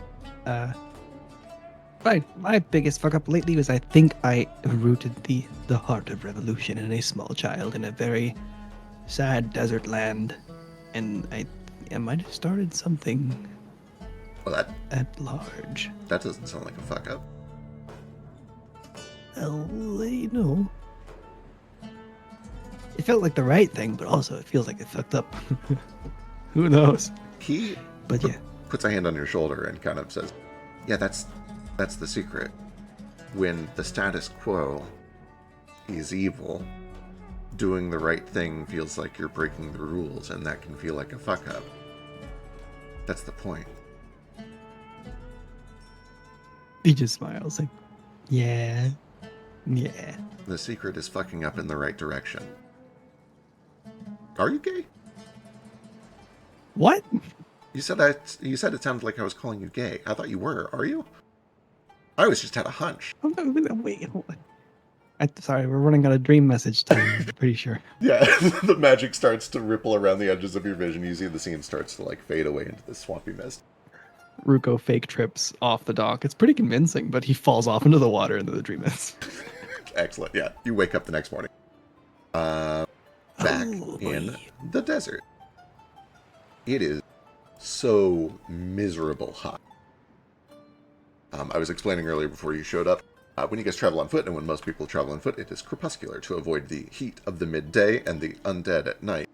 Because you're on a boat, you can travel 24/7, but that means that some people are crewing it in the middle of the day, and those people are miserable, even under the canopy. It is lethal hot outside. And to that end, how does Ruko spend most of his time aboard this ship? It's going to be at least probably about a 2-day trip, and you've just finished the first day. What's there to do, and what's the ship? Is it leveled? Does it have levels? Do it have hiding spaces? Is it just a raft of wood? What are we doing? It's a pretty decent ferry, which is to say there's room for cargo in the bottom deck. There are sleeping quarters in the middle, first lower deck, along with a bosun and a bunch of other rooms. Pretty stuffy. It is not luxury. It is a merchant's vessel. It is for people to do work. With that said, they understand the importance of not being in direct sunlight, so it is at least, well shaded. It is not cool, though.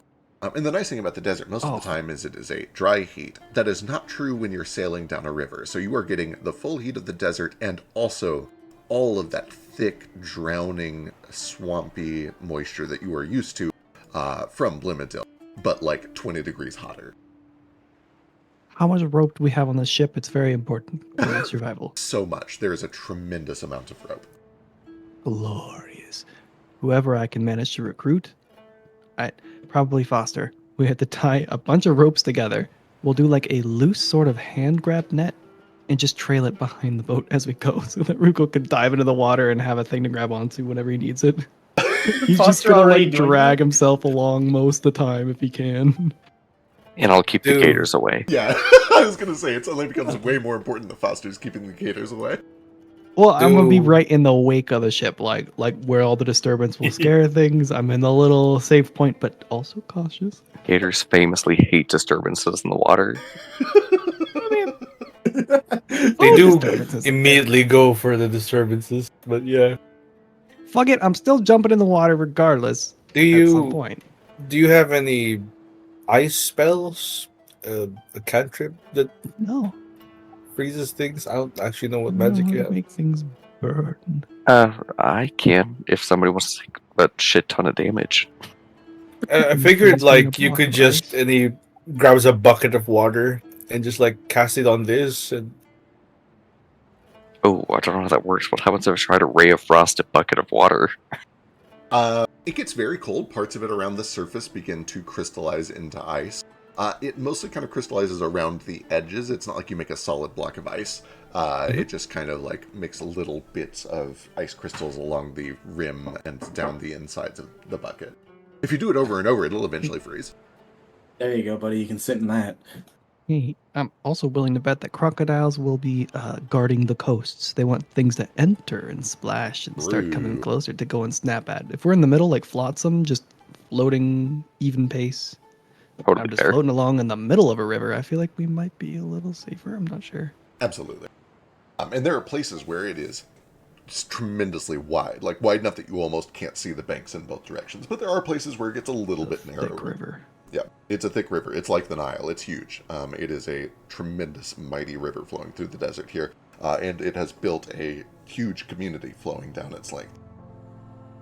It's more of the hippos you need to worry about, really. Oh my god, true. I forgot. They will come right at you. They don't care. Oh, Absolutely. have you heard of the Candera? Kandiru? Candiru, whatever they're called. That's never a problem for me anymore. Honestly, enjoy your parasites, Rico. Parasites! I live in a bog! So you're immune to them? You were, Just one Yes. of them. you were drinking unpurified water all the time? So much. Do you wonder Oh. why my brain's the way it is? Because Oh. of that. My god, he's riddled with fucking... his 90% parasites. He's Yeah. 90% parasite. That's why he's like this. It's so good. It's like the symbiote, but parasites. But like, yeah, it's like probably not even much of Ruko left. Are you a worm that walks? Just to be clear, I think I'd split off relationships with literally any of you if you became a worm. I would not love you if you became a worm. Even me? Especially you. Legs make you what you are. Without legs, you're just like a potato. I guess you're right. So value Potato with the mouth. so value what you have more than anyone else. Keep those legs close to you, Cackles. Never lose any of them. Never. Okay. Oh, right. Sorry, I woke up with dreams. I have information to share that's important. Oh, you have dreams. Yeah. Yeah, I was speaking to my brother, and he said that this was more of a trade route, so less opportunities for, big dangerous warships and stuff.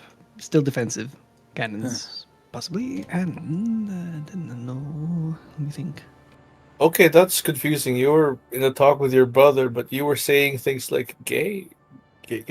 What? Okay. No. In your sleep. No. You talk in your sleep, It's Ruko. it's blemish. What's it mean? Oh. So what? It's just like cargo ships and shit like that. Got any like news on their defenses and stuff? What we're gonna need to take. They're still defensible. Usually some cannon or just defensive precautions on the ship. So You could be still got that and- cat collar on you? You know, the one that makes you fucking silent and when we're walking near it. This is a great question. To jog your memory, you guys had found and essentially abducted Rogel's familiar, the Sphinx cat with the collar. You used animated rope to make a pretty secure cat harness for it.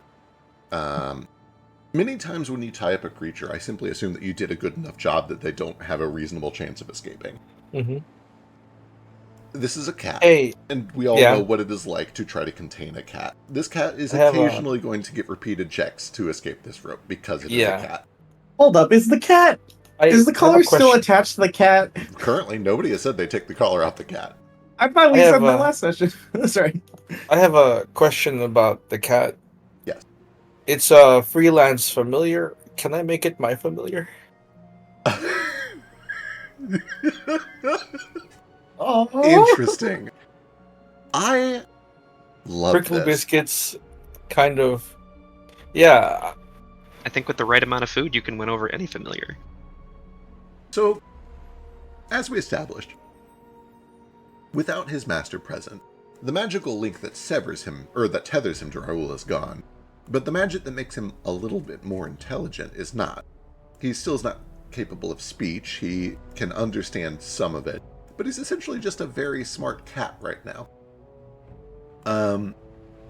In theory, you could try to make it your familiar now if you wanted to. That's absolutely a thing you could do. That would come down to using some magic that lets you establish a familiar in the first place. And then The familiar feat. because you're not taking a mindless animal and imparting intelligence to it, you essentially need to negotiate with an already intelligent animal to say, hey, would you like to be my familiar? That is something you Rickle can try to do if you biscuits, want. Yeah. sweetie, do you want some treats? Become my familiar. Do you have a way to magically communicate with animals, or are you just trying to do this with, like, you know, animal handling, gestures, food, and treats, and things like that? Are you trying to befriend this cat? I think I tried to befriend because I don't have a way to speak with animals, and I don't know what level spell that is.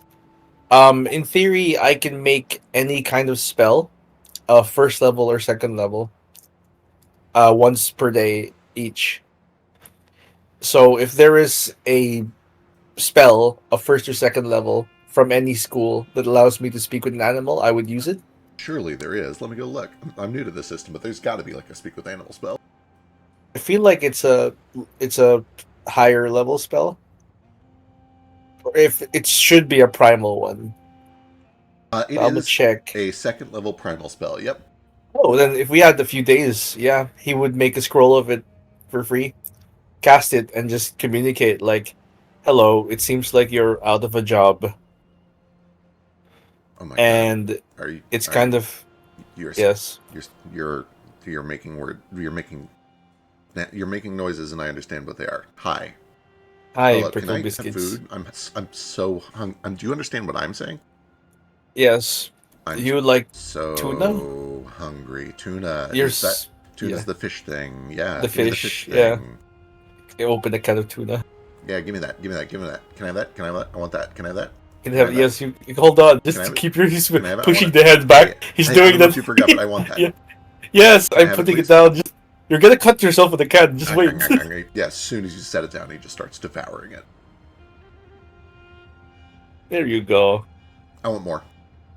Okay, Is do it you more? want to be my Can I familiar? have some more? Yeah, we'll make a contract first.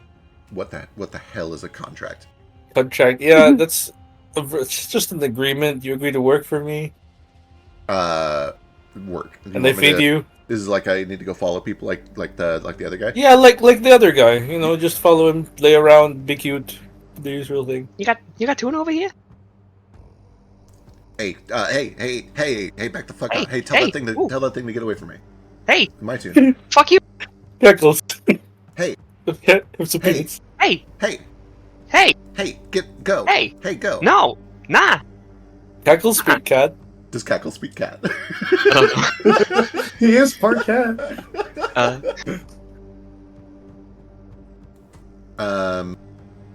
Why would I do this? Why would I not just like you're already giving me tuna just for doing what I'm doing? Why would I buy the cow when the milk is free? Right? It's true because then it doesn't come back. You don't get paid any more tuna if you don't do this. Are you threatening me? No, this is not a threat.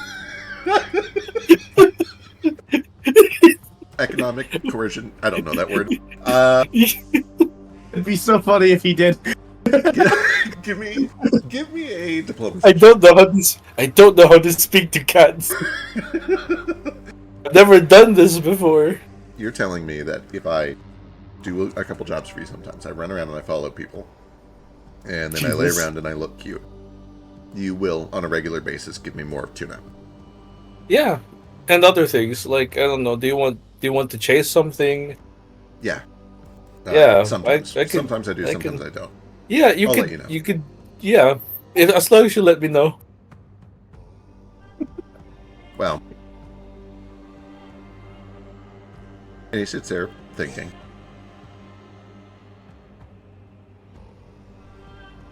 I guess.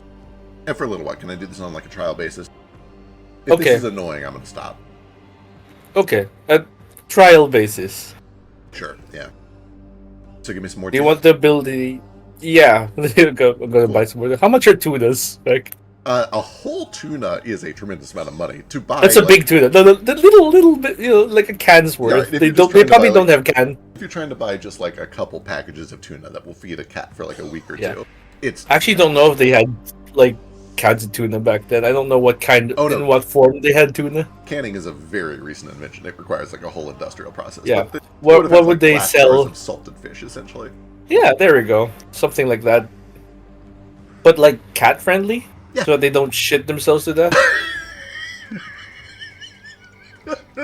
Yeah, for sure. You know, I won't just give a cat heavily salted fish and make that its entire diet. Absolutely. And even if you don't have any on you right now, you guys are catching fish every day for these meals, thanks to Foster. Yeah. And also, you're passing by every few hours a little fishing village that is set up along this river where you could buy more if you need to. Can you give me access to the familiar sheet of prickle biscuits? Oh my god, yeah, where is he? Let me see if I have one. Oh, of course I do.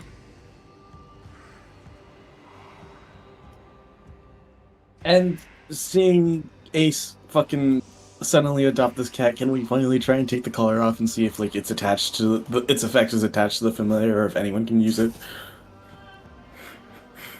Yeah, Branch comes over and do you just like reach for it, or do you try to talk to Aethan first? I was like, you get along with the psycho's cat. Yeah, we've bonded. Is my forever friend now. Oh, you found a new one. Nice. Yeah, I've decided it's easier to make friends with animals than it is to with actual people. You say this and like you're probably like fanning this cat at its behest and like showering it in like endless amounts of tuna. Like, yeah, less maintenance, I guess. I don't know if you know this, but this collar right here. I know. Oh yeah. It was there. Is he like cool? Are you cool if I take it off him? Like, I mean, it's not my color. I'm gonna ask the cat. It has the ability to speak now. no, you're talking to it, aren't you? I mean, if it's my actual familiar, I can give it the ability to speak. Yeah, I think normally that has to happen in your daily preparations, but I'll let you just like do it as you cast Yeah. the familiar spell for sure. Yeah, I have enhanced familiar, so Nice. it's a little stronger. Let me just move her Prickle Biscuit out of the enemies folder. Biscuit. We could have killed this thing. Biscuit. Hi, Prickle Biscuit. And then let me just attach it to me, I suppose. Perfect. Right now it is just kind of an NPC sheet. I will turn it into a proper Sure. familiar sheet shortly, but for now you can at least like see a stat block and stuff. Cool. Okay, it's got these. The traits I can give it, I think, I'd like independent, speech, lifelink, soul sight. It's like a pick 4. Perfect. Then yeah, as he finishes up his second helping of tuna, he looks back up, and now Branch can hear this, not just Narafi. Yeah, all right, that was pretty good. You got more? Oh god. Yes, but you're going to get so fat. I will feed you. What's wrong? Yeah, fat sounds great. Fat sounds like I Yeah. have food in me. So yeah, let me get fat. Let's do that. You can get little fat, that's fine. Yeah, I'll give you another one. Yeah, come on, chop chop with the fish. Let's go. I love them so much. I didn't realize you wanted this kind of relationship. Hmm? Whoa, So- he's Look doing at two. him. Hang on, stop. What's he doing? Yeah. This is talking to you. I've given you the power to talk to other people. Yeah, but normally you guys just make human noises. Yeah, When did we learn and to now speak? you can. Now you learned how to speak our language. That doesn't make any sense. I know it's magic. I didn't do anything. I I think- was just sounding on the deck. I say magic, but it's more like a sympathetic bond connection thing. Whoa! Why is that cat talking now? Whoa, why is that talking? What? Hang on. When did everybody fuck? learn to speak? I've known for a while. Hey, Hey. don't look at my fish like that. Okay. You know what? Actually, hang on. We need to lay some ground rules. Don't look at me. Don't look at me in the eye. Oh, I'm gonna look at you all I want, pal. He looks back to you, Ethan. You gonna save for that? They're getting along so well.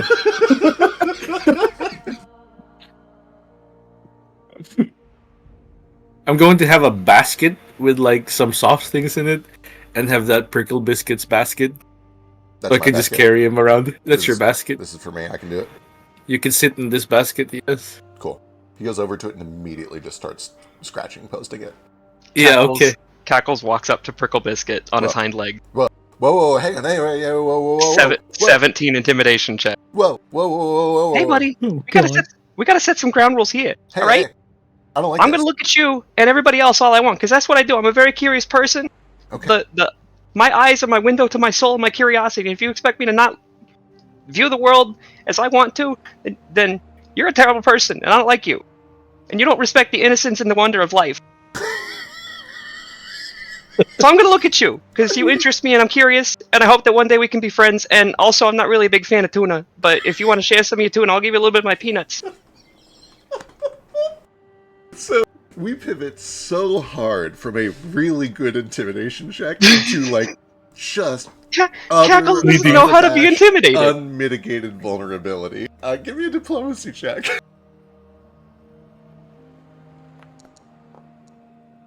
Hell yeah, Cackle. Really good diplomacy. Just start rolling with Cackles. What's a peanut? What's a peanut? You said I could have a peanut. Yeah, here, try them. Oh, you gotta take it out of the shell first. Oh, okay, all right. Unless you really want to crack them. I like cracking them because They're it kinda feels to nice chew on my teeth. Yeah, they're kind of salty. Feels good on my teeth. Yeah. He looks back up to you, Ethan. You have a lot more of that tuna. There's not like Well, a scarcity problem with the tuna. No, well, it's salted, so it'll keep for a while. But we have fresh fish. What I mean is, if I give him a little tuna, you're gonna have more tuna for me. So my tuna supply is Yes, of essentially course. unlimited. Yes. Yeah, you can, Tuna have some, supply. you can have some tuna. Oh, thanks, Pep. My name's Cackle. What's that? It's me. No, but you said you're something as Cackles. What's the Oh, name? my that's what people call me. Okay. What's my name? Prickle Wow. biscuit. Okay. All right. It's nice to meet all of you. What's your name? Shit. Where is this happening on the ship? Yeah, presumably it's somewhere below deck. Oh, below deck. Yeah, I am. I whisper Athen, but call me Narafi around everyone. So you have two names. You have one. And one is it's a fake secret name. Why do you need a fake secret name? But isn't it a real secret name? What? You're Athens, and I am Narafi Athens. is- Yes, Yeah, Narafi is the fake that's a secret name. But it's not secret. It's the one you're using right now. Yeah, but it's secret. I think I might need to Yeah. tell you what secrets are. That might have changed in 300 years. Oh shit, probably. So, my name is Athen. That one is secret. Okay. I call you And- Narafi, though. Yeah, you call me Narafi on the ship You're in front of Narafi, your everyone. Cackles, I'm Prickle Biscuit. What's his name? Branch. Okay. Why do we... Okay, alright, that's fine. You have more tuna? It's Cool. tuna. We're great. Everything's great. I'm going to run out of tuna faster than I thought. How much do hey, animals Look eat? at me. Look at me in the eyes. Look at the eyes. Look at me in the eyes. If you're running out of tuna, you have to tell me. Okay, If we have a tuna shortage, if there's a we're problem, fine. if there's a problem securing tuna, I need to know because I have to look after numero uno. You know what that means? That means number one. That's me. You speak Menko? I don't know. I'm just making the noises that I normally make, and for some reason, they're coming out like this.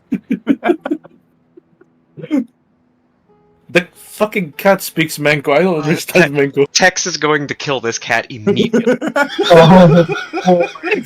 Tex can't kill this cat. This is my cat now.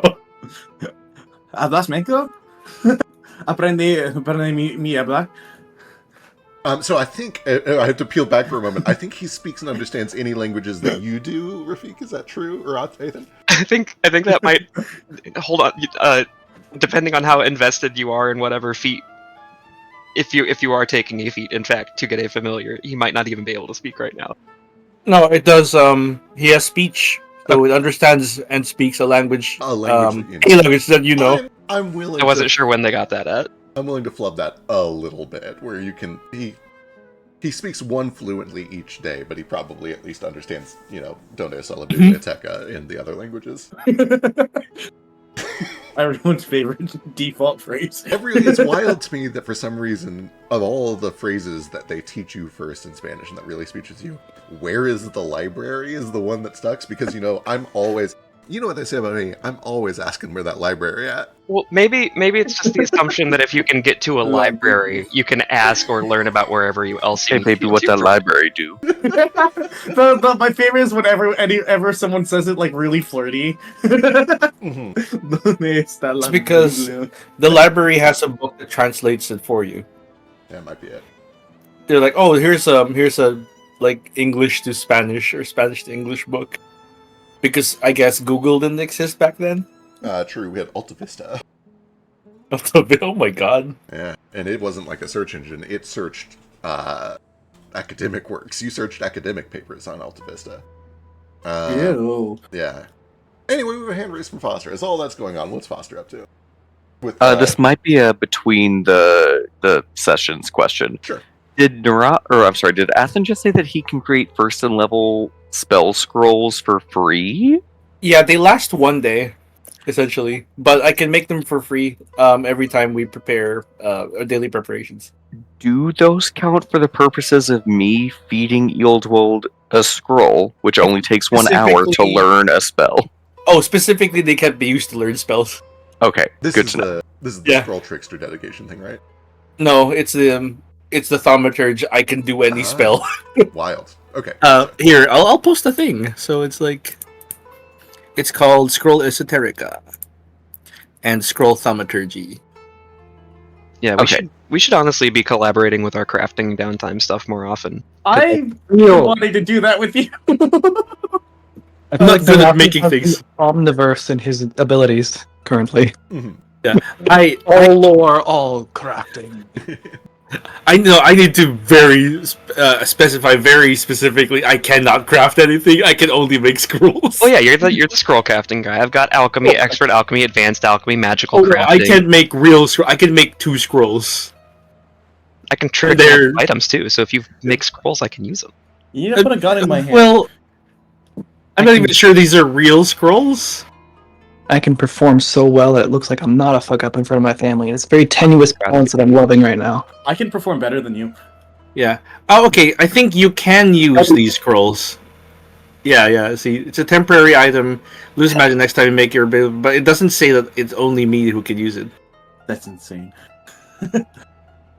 Yeah, like once a day I'll make a first level and a second level scroll. So if you have a suggestion, today the scrolls I have are friend fetch and water breathing, because I'm assuming we're going to go underwater at some point. And this is for the people who need to breathe.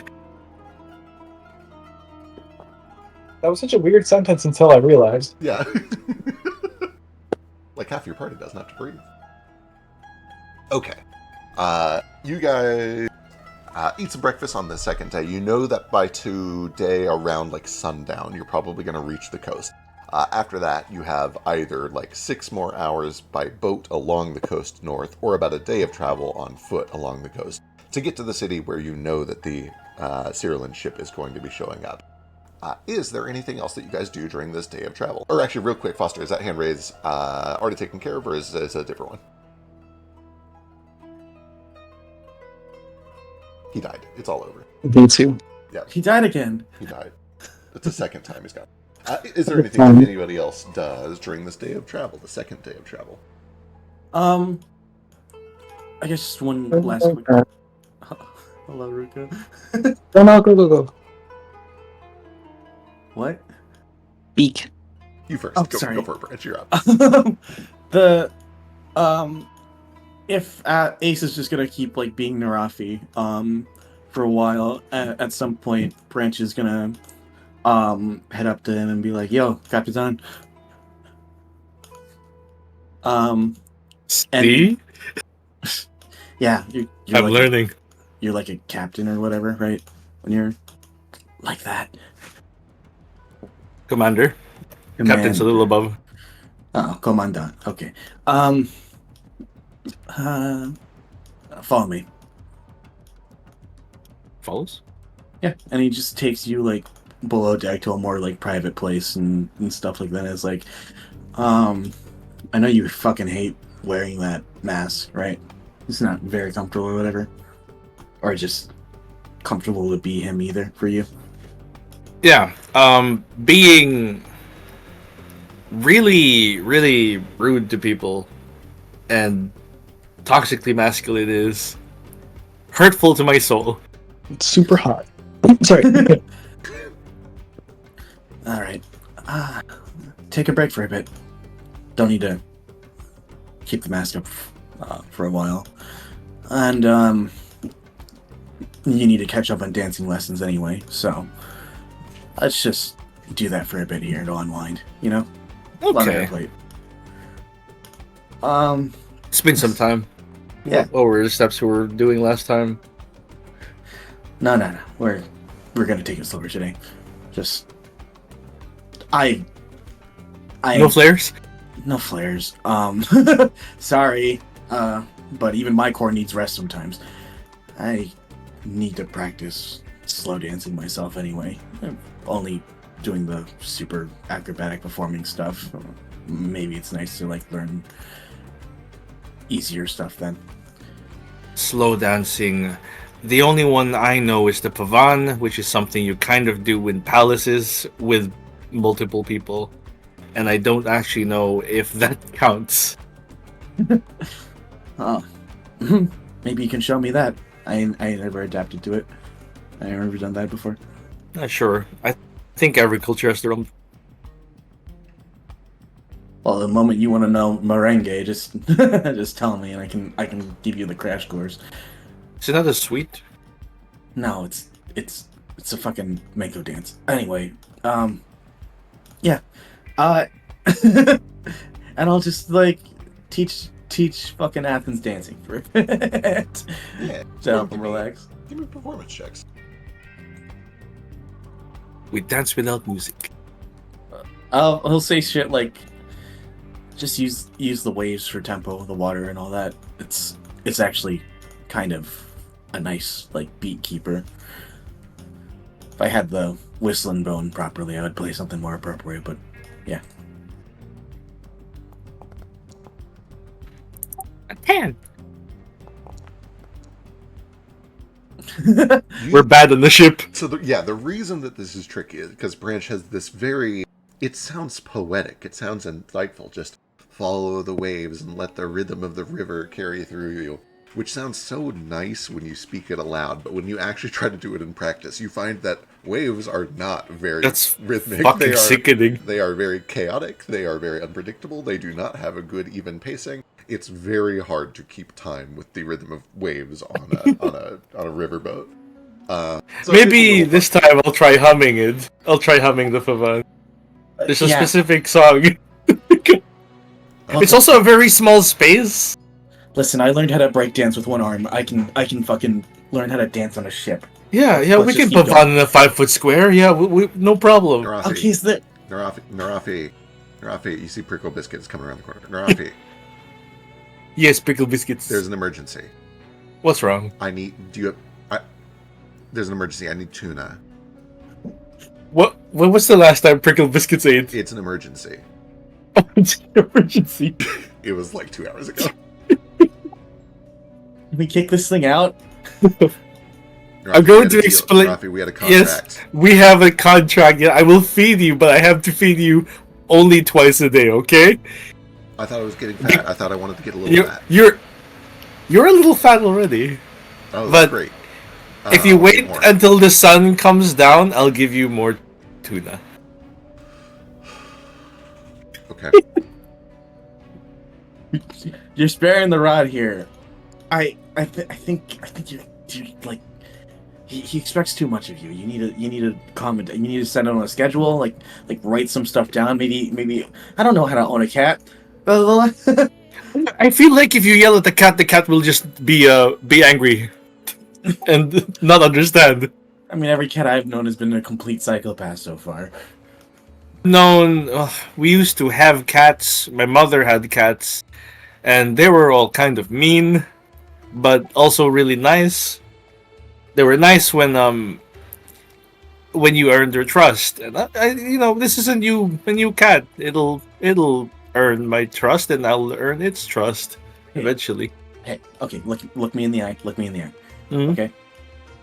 Don't let the cat treat you like a little bitch. All right. It's a cat.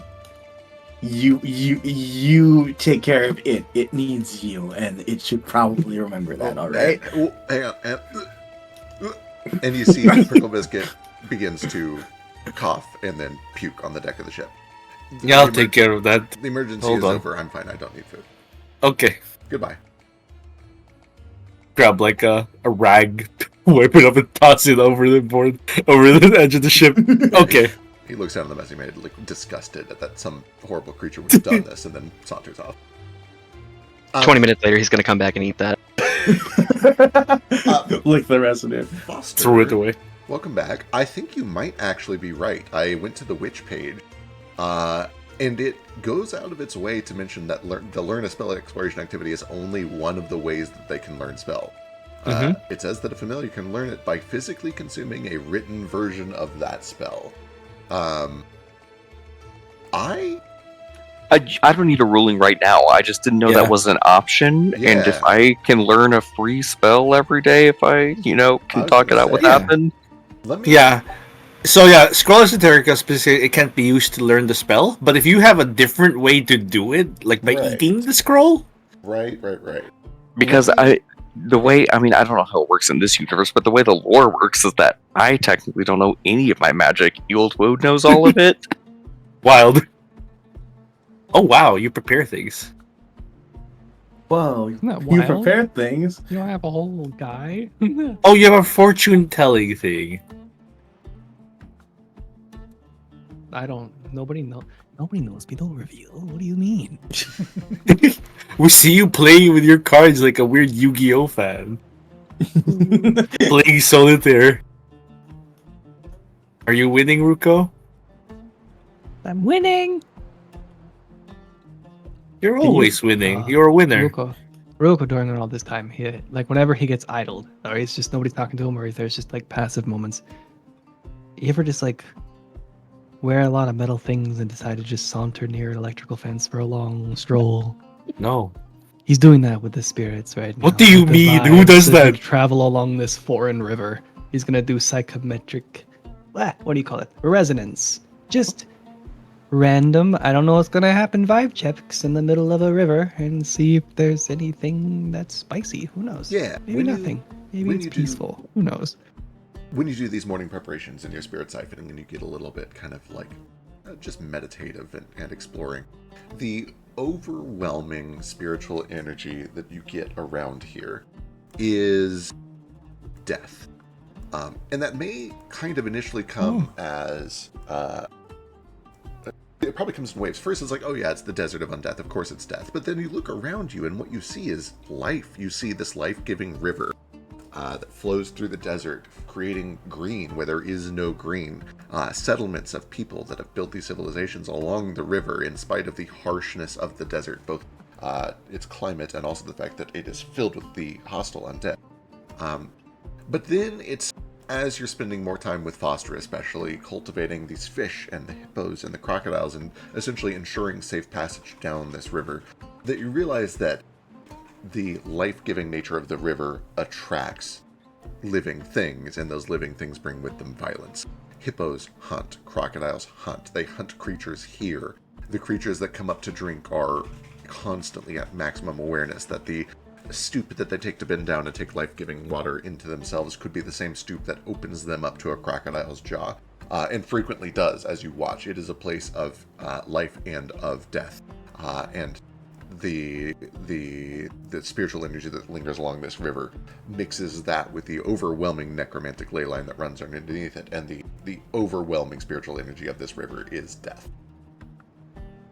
which is phantom pain in your tarot readings and your morning preparations. So if you want, rather than taking the 5 that you rolled, you can take phantom pain instead. if you feel like it. And the pain. Sure, it seems thematic. Yeah. To everybody else, Ruko just sits down peacefully at the edge of the deck or something, and he's sitting there. But boy, it looks like he's watching his favorite show, and it's so engaging, and like it's hard to interrupt. But there's literally nothing going on. We're just floating down a river, and he's like, "Whoa!" True. It's like when cats see ghosts. He just kind of does this idly sometimes. Eric, don't say that shit to me. Frisk is our resident ghost believer. They're not real, Oh dear. but I'm still afraid of them. So You can be afraid of fake things, like the U.S. government. Boy. it's just stupid. Where I'm like, ghosts aren't fucking real, but I can't walk while the lights are closed. I'm gonna grab my legs from under the bed. I'll just have to piss myself here. It's fine. All right, I'm gonna see if I can. Okay, wait. Maybe you'll understand this faster than I am. Let's see. The consult the spirits thing. I want to play with stuff. Look at this. Ooh, I wonderful. can see things. Excellent. Your special eyes see. I see dead people. Okay, yeah, I was about to ask if this was focused on. So when you take it, you decide if it's like nature spirits, dead people, or like angels and demons. Did you end up taking occultism for like dead people and spirits? Yeah, cultism's my thingy, I guess. Wonderful. That being the case, let me get an occultism check. Oh golly. Occultism, he says. Oh dear. Did you know it's the most difficult task in my life trying to navigate a single menu?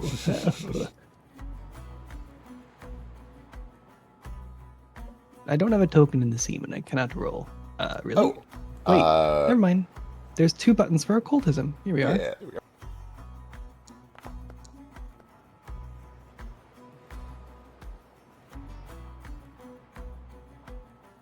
As you begin to kind of open your mind to the lingering spiritual energy of this place, and specifically keeping an eye out for the spirits of the dead around here, the DC in the desert is surprisingly easy compared to a lot of other places. And within a few moments, you start to see these ghostly visages that are kind of just drifting around you. Many of them kind of linger over the water of the river. Others appear to be traveling aimlessly. But a few of them do kind of pass by, and they notice that you can notice them. And a couple of these ghosts begin to just kind of linger near you, as if willing to speak to you, but not sure how to start this conversation. Whoa. Essentially, if you would like to, you can ask questions of them. You can have light conversation that doesn't really impart a lot of useful information, but once you start to ask pressing questions is when it strains the magic that it takes to sustain this. But they will answer any sort of questions that you might have about the surrounding area, about themselves, about their death, anything that you might think to ask them. Yeah, I'm mostly keeping a light touch as we're going along. I'm just like practicing the skills as we're moving, so I don't want to strain the magic. So I'm just kind of checking with each person, touch and move, and figure out what's easiest for them to answer, and let them speak so I can listen For and sure. hear them out. Yeah. Like one of them will definitely be like I don't know, there's like a riverboat guy who got eaten by a hippo, or I don't know what happened. But like, oh, the coolest adventure. Maybe I'll learn some things about what's just around the river bend. Absolutely. Or something. The easiest questions for them to answer is you ask, who are you? How did you die? What did you do in life? And you get a mix. Many of them say things like, I was a fisherman. I was a merchant. I was a traveler. But there are a few of them I was an adventurer. I came here looking for valuable reagents to take home. I was hired. I was a mercenary. I was here to guard a noble that was traveling through the desert. You kind I of... was here. I was an adventurer once, and then I took a gator to the thorax. Yeah. You do find that, especially along this river, many, many, many people who died here are people who are not familiar with the river and were too trusting of it. you quickly begin to piece together, especially from there's one adventurer who looks like he's probably in his young 20s who was kind of just looking to become a mercenary. He thought that this was kind of a glamorous lifestyle. He knew that people made a lot of money. And you quickly learn he is from the Hiddlands. And there is water everywhere in the Hiddlands. Life can go wherever it wants for water, Yeah. for drink. And he But quickly half the realizes, people in the Hiddlemans are Littlemans. true. The other half are giantmans. True. And what he doesn't know about the desert is when there's a scarcity of water, everything must come to one place and they fight over it. And he made the mistake of trying to bathe in this river, and was just quicker than he even realized taken into a death spiral by a gator, and never woke up. Oh gosh. Oh. Yep. Okay, that F does make rolled. a good point. I feel like in this conversation with the randos, I do want to we're floating down a river. People who have died in the river or are familiar with the river. So hey, if we keep floating down here in your life experience, anything cool that ways? Like giant rapids or waterfalls or Gotcha. anything of note? Yeah. So you finally find one that seems very eager to talk to you. And it probably is actually this adventurer. He seems kind of delighted to be having a moment of reconnection with his old life. And he says, yeah, actually, I first arrived at Port Town.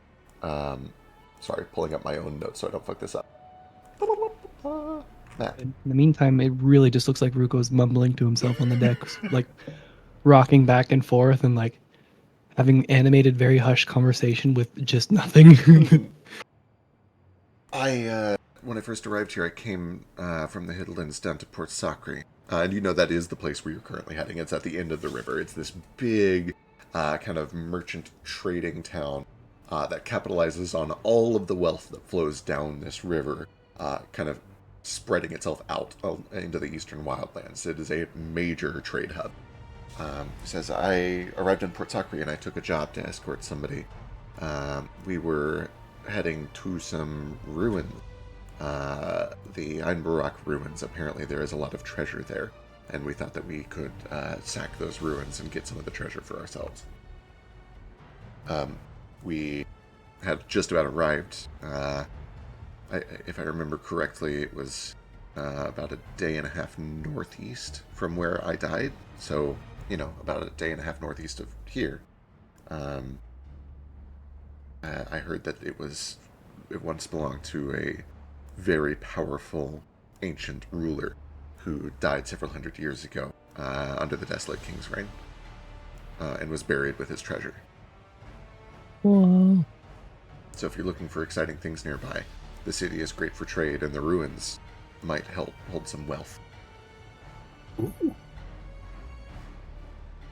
Whoa. Oh yeah, I'll hold on to that very excitedly. And I don't know. I'll share it eventually if something happens. I don't know. Ruins. For the first time, I think, in Ruko's adult life, he finally experiences something that you have seen your mother experience as a child many times. There were many times when she would summon the spirits to herself, especially the spirits of the dead. And it strikes you as unusual now that when you were a child, you could see them too when she called them. You remember just a few weeks ago you had a memory of your mother summoning the spirit of your grandmother to speak to her, and you could see her as a child, as an infant. But you know that's not the case now that you're grown up. And sometimes during those conversations, you remember that they would just be talking, and then the spirit would just, oh, I have to go, and just like that, they're gone. And as you're talking with this adventurer, you see that his eyes just kind of look up towards the sun. I have to go. And he's gone. Why?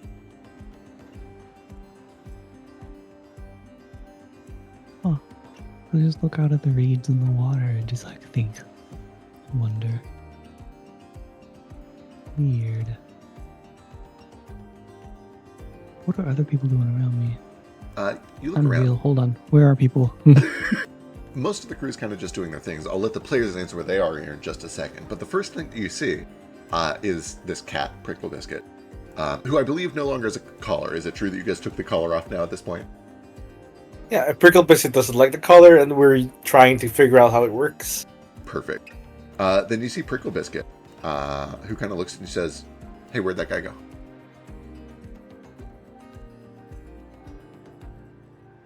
Me? Yeah, you were just talking to a guy. Where'd he go? You talking to me? I'm a guy. And you saw the other guy? Yeah, of course I saw the other guy. Wait, you talking to me?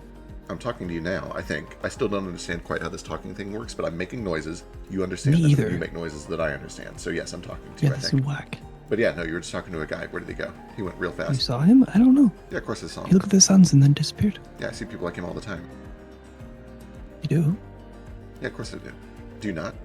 You saw him. You were talking to him. Well, yeah, but that's not normal, right? Oh, wow. I don't know. Is it not? I see. Why would it not be normal? He puts his hands delicately upon each cheek of this cat. I see dead people. Is that what that guy is? He's a dead people?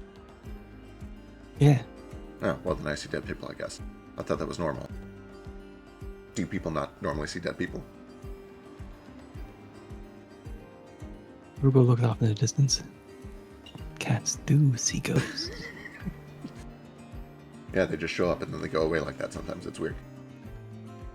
Do you know why? No, I was asking you. I thought you knew why.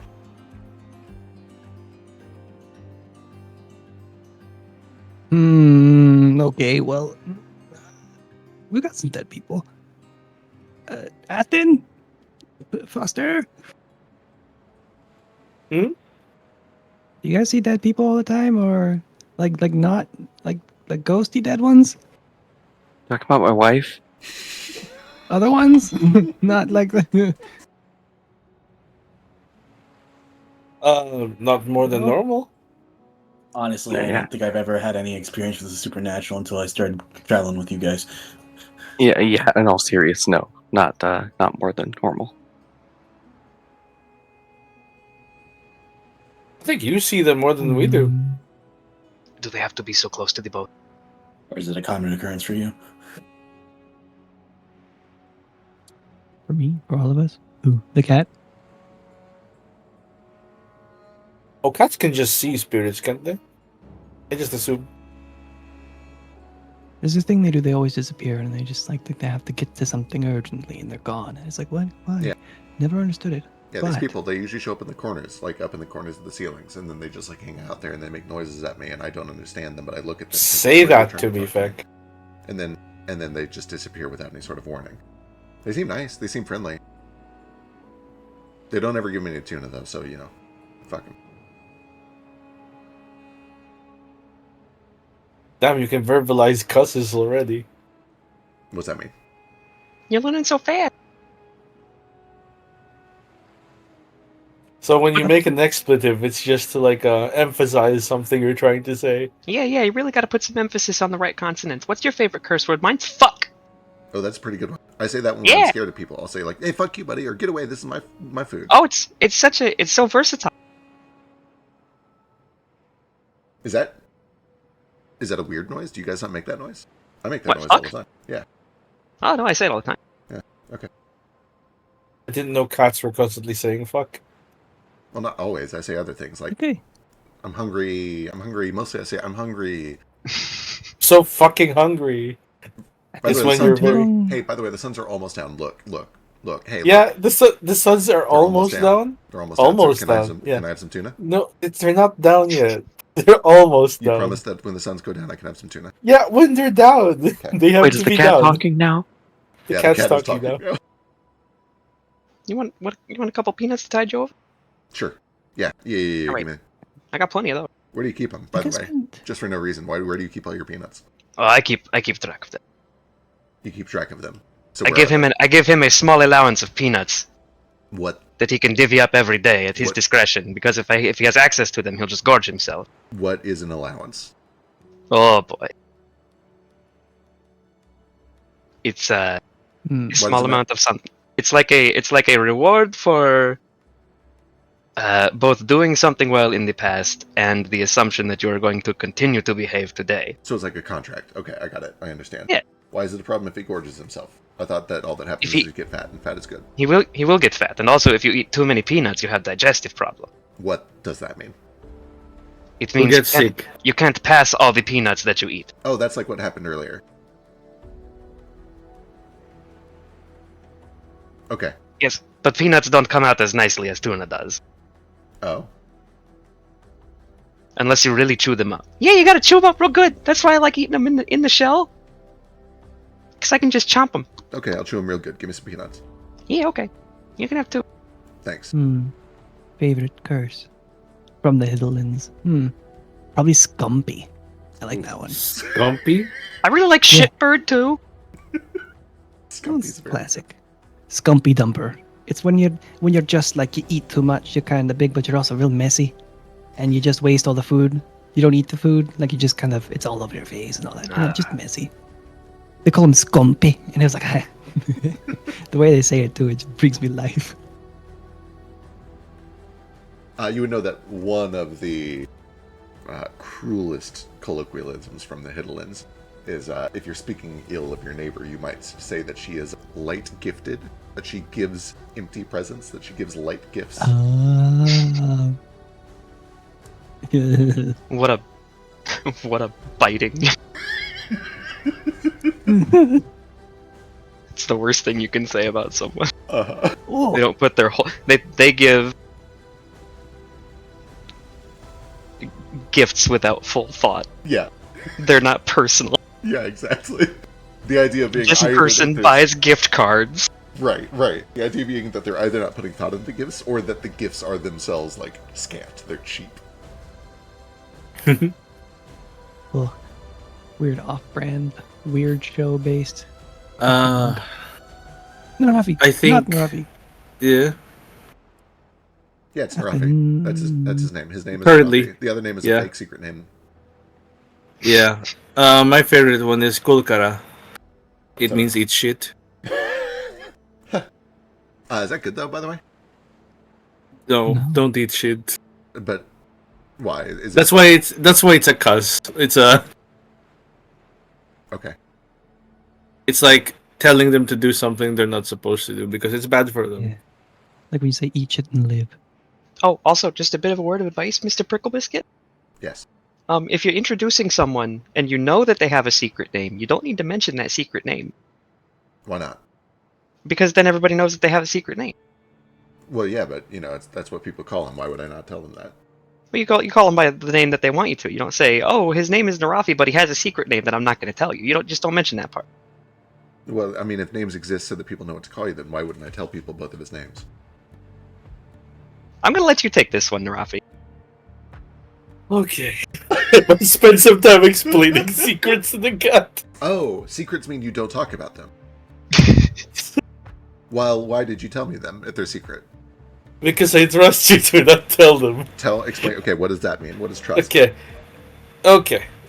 I'm going to spend 8 hours Yeah, of our yeah. travel time explain to the cat while making sure it doesn't overheat and applying sunscreen to its hairless fucking skin. Whoa. Okay, hang on. Hold up, buddy. Strong What is this? Do I eat this? green. Is this tuna? No, do not eat it. Do not touch it. It's He not. starts licking It it. does not Oh, not this taste tuna good. tastes weird, man. It does not taste. It's not good for you. It's good for your skin. Okay, all right. It feels weird. My God. I don't like It it. will keep you from Okay, burning. I have to fight Raz every day to not lick my just daily moisturizing lotion off Oh, of my yeah. hands and face. I cannot imagine trying to get a cat to not lick lotion Same. or sunblock off of itself. I don't know what it is. Bill loves the taste and smell of anything chemically. Cleaning products, lotion, deodorant, it doesn't matter. This Bill's cat- a strange man. Yeah, Bill's a weird little man, and I don't know how he's made it this long. Literally we have to close the bathroom door after we clean it because he'll go in there and lick the toilet bowl cleaner or the bleach out of the sink. Or Oh my God. drink the dripping chlorine water off of your swim trunk. Yeah, exactly. He's a weird little freak. He's a freaky little thing, and I don't get it. He's trying to poison himself, but he likes it. Yeah, He's trying to build up an immunity to all chemicals. True. Oh, that's He what just he's wants to be doing. Huh? clean on the inside too. He's like Danny DeVito. Eventually, the suns do set. You guys can see up ahead of you, about 20 or 30 minutes off, is a big port city. And the open mouth. Just beyond it, presumably you will be able to see the sea, although you can't see it just yet from this far away. Yeah. Prickle Biscuit asks for more tuna.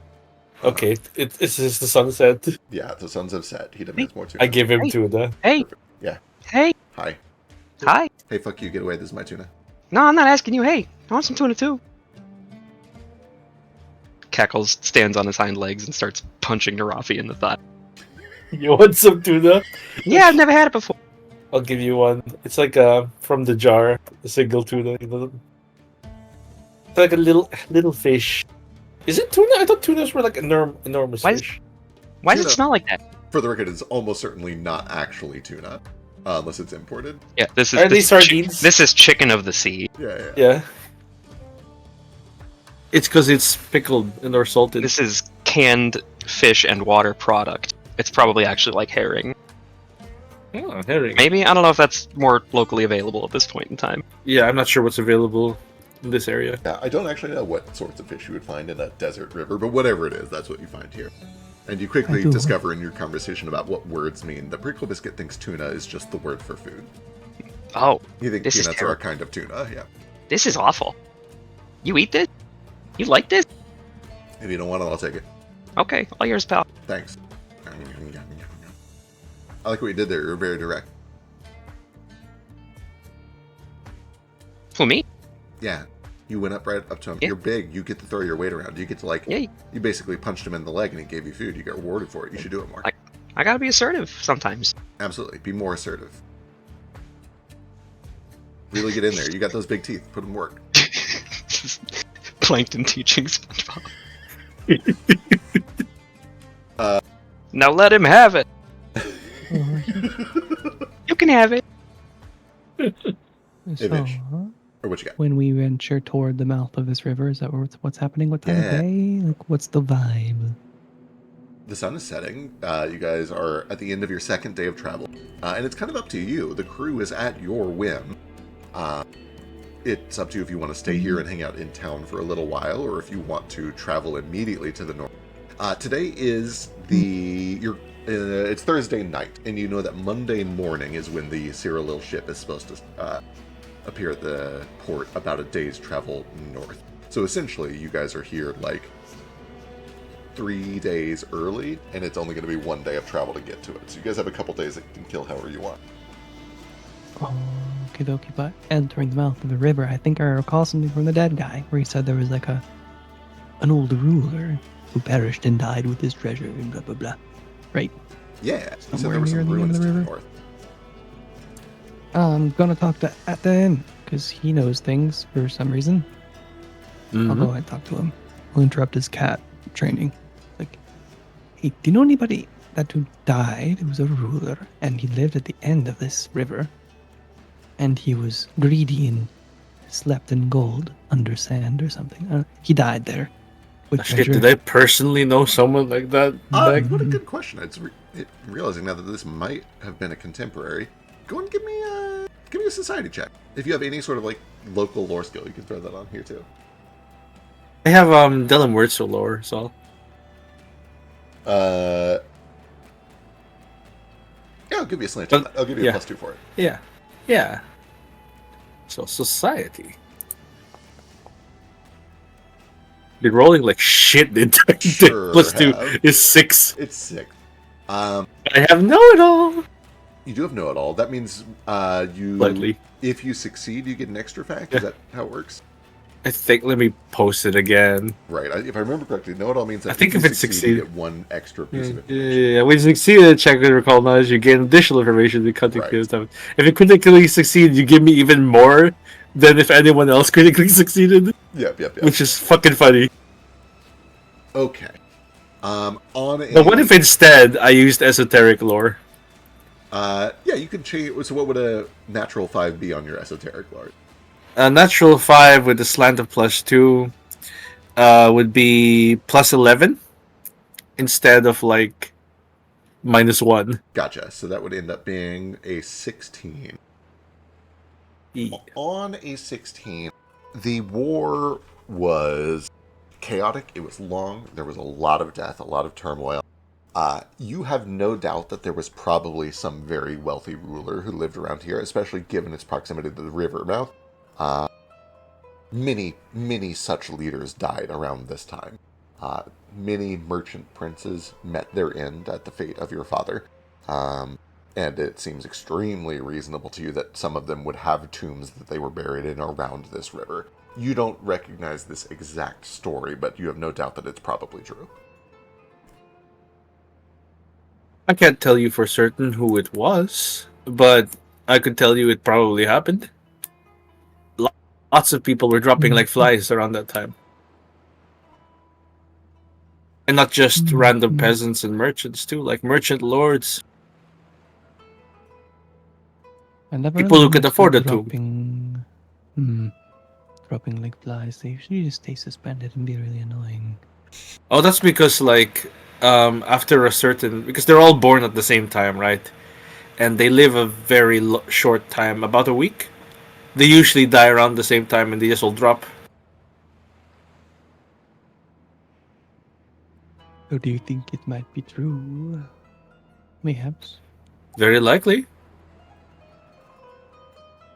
Hmm. If you want That's to make that an curious. excursion after this, the saving of our friend Kasabian. An unholy amount of treasure would be great to fund the revolution. So, maybe. It's good to have on the map. It would be nice to have a war coffer.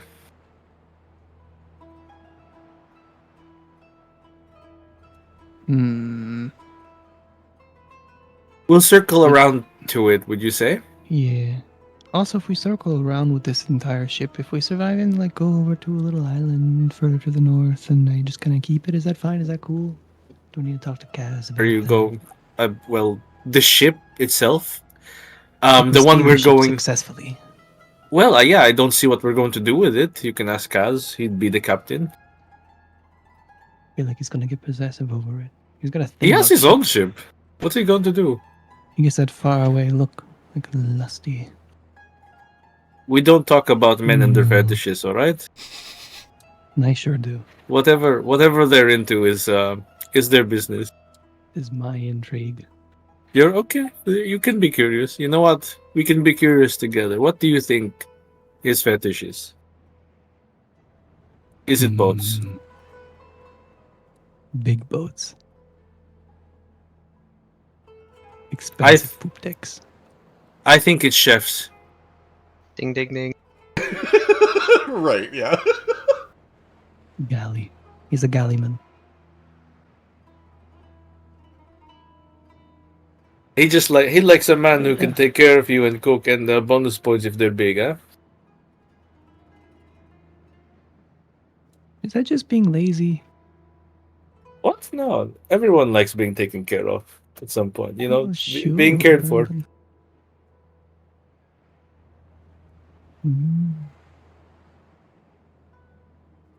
This Some is a people whole like book of doing things the I've care. never parsed in my life that I don't know how to. Oh, like what? Yeah, You've never I just had don't know chefs what to do. before? No, I don't know how to parse things like this because it's a book. Oh, fetishes? Oh yeah, I read a big book of fetishes. Oh jeez, I'm sorry. I'm interested. No, it's important because fetishes can be a weakness. It's a compulsion sometimes. You can always vibe check somebody, but never, Yeah, there's also something called like the anti-fetish, something that repulses you more than like the normal person would be repulsed by something. Very difficult to repulse, I think. As that conversation is happening, one of the crew goes up to Kaz at the helm. Sir, we're getting close to the city. Are we making port immediately, or are we continuing north? I think a bit of time in port will do us all some good. You see Not that just to get out of the sun. You can see on his face that is the answer he was hoping to hear. And he takes a yes, doesn't question it, turns around and starts instructing the crew to get ready to make port. We're not like in a super duper time crunch, right? We kind of plan to have a little bit of time to. Correct. Essentially, it is. Yeah, I forget when we're planning to like intercept that other boat. The boat gets there Monday. It is Thursday night, and it is only about a day's travel on foot north, or like a few hours by boat. Then yeah, we can definitely relax and get out of the sun for a bit. Perfect. then you guys begin to make way into this wide river delta that opens up to a number of different harbors. These enormous bridges occasionally withdraw and lower to let ships pass underneath them. You do see that there are a couple of more permanent bridges, these tall, tall stone constructions, tall enough to allow even fishing vessels to go through. Although they do still have a split wooden drawbridge down the middle for masted ships. Although not many go deep into the river, they're too tall for that sort of thing. And you guys are taken over to the north bank, where you make port and find yourselves in this bustling desert trade port city. You can see that there are sandstone walls that gleam in what is left of the setting sunlight that keep this place relatively shielded from the desert to the west. The ocean to the east is calm, the weather is clear, it's a beautiful evening, and you can smell spice and the scent of all sorts of food brought in from the trade winds from all over the place. Mostly local fare, but also a few things brought in from the Whistling Isles and down from Brahana. You're able to find yourself just kind of a simple watering hole to get drinks and beds if you would like. Is there anything that you guys would like to do on the ship or in town before settling in for the evening? In town, I'd like to rent a cart with a cover for where to put the unconscious people in. Understood. Looking for like a pretty big caravan cart then, enough to store like 10 people in? Yeah, 10 people, probably something that we can hide or put over them. Like, I'll make fake boxes or something. Perfect.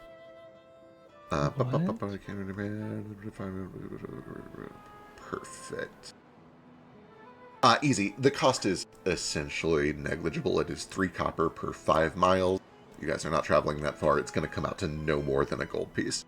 Yeah. Well, gosh, we're gonna have to move the bodies still, right? I might need to buy the cart. If you're buying the Yeah. cart, it's a little more expensive. Still not crazy expensive. I'll go check the price. Yeah. We're leaving. The Magi are leaving, right? They're taking the riverboat back. Correct, yeah. Can I'll someone give them an explain why extra. we need a cart for a large amount of bodies? What's going on? Oh, we have 5 people. 10. Oh, Sorry, 10 people. Oh yeah, I don't know. Oh. I don't know if we explored this with Ruko yet. well, fuck. Okay, what do yeah. you So let's go mean? ahead and address that real quick. As you guys were preparing to set out of Unyo, you do see that a couple of Uni guards are essentially carrying around 10 shackled, unconscious people that are described to you as dangerous, violent criminals that were on death row. They are death row inmates. Branch and By what authority? they, when you ask by whose authority, they point to Branch and Kaz. Oh, And they have loaded them Well, up that's into the suspicious. ship in the brig. I mean, it's not our authority that these are dangerous people. It's our authority that they're on our boat. okay. Yeah, in that case, if we have a ton of other living human people in excess of 10 larger than our party that I probably should know of, I would spend a little time on the ship to, like, figure it out for myself.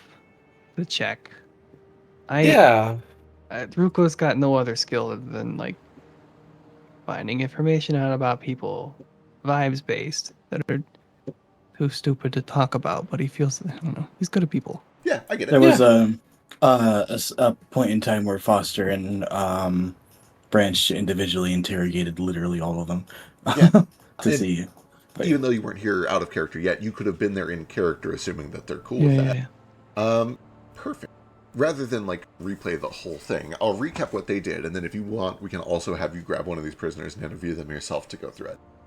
You watched as they interviewed all 10, but the 2 that we did on stream, one of them was essentially this vampire woman who took a bunch of unwilling thralls, turned them into vampiric thralls, and made them her permanent lover harem sort of thing. She was eventually caught, sentenced to death. Now she's here.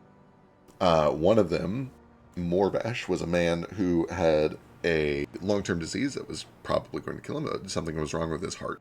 And he did a bunch of incredibly unethical organ harvesting, including a few hearts taken from children, stuffed them into his body with a little bit of magic and is using them to artificially prolong his life. Was eventually caught, sentenced to death for his crimes. And as they go down this list, it's essentially 10 violent criminals who were sentenced to death. Oh, They... give me a D10 real quick. okay. I do remember just one of them, and it was the ketchup pre-cum guy. Yeah, that was just that was just a joke. Nobody here is actually on death row because they don't mix the ketchup. And in fact, because I'm Yeah. for it, I will kind of emphasize that the reason that Branch and Kaz were doing this to begin, or not Kaz, Narafi were doing this to begin with. Oh yeah, it was also Kaz. It's basically everybody. The reason everybody was doing this is they wanted to make sure, like, they're trying to convince or assure themselves that there are no accidents happening here, that everybody here really does deserve death row.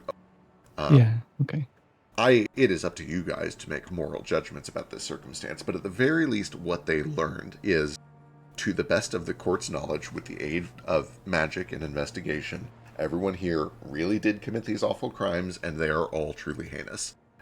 They were all sentenced to death, and those executions would have been executed normally, but for reasons that I don't think they have told you about yet, Kaz and Branch requested that they be put on the ship instead, and you could talk to Kaz and Branch about that if you would like to. Okay, I think we got the gist. But that's good. That's good. Okay. Yeah. All right. Carrying on. I think I'm caught up. Perfect. It's also worth mentioning they are wearing magical collars that make them unconscious, so it's not like they're being led in a prison line. They're essentially being hauled Hence around the like bodies. corpses. Okay. Right, Okay. correct. I'm calling them buddies Yeah, because yeah. Yeah. they're I thought they basically were, like- buddies. They're basically Yeah, I'm like, bodies. are they alive? Like, why are we hauling them around like corpses? Yeah, What do you they're mean? alive, but they can't move and they're limp. Gotcha. Okay. We're good. We're good. Wonderful. What's the town Yeah. like? The vibe? Late evening? Yeah. Tiny? No, City? not tiny. It is very large.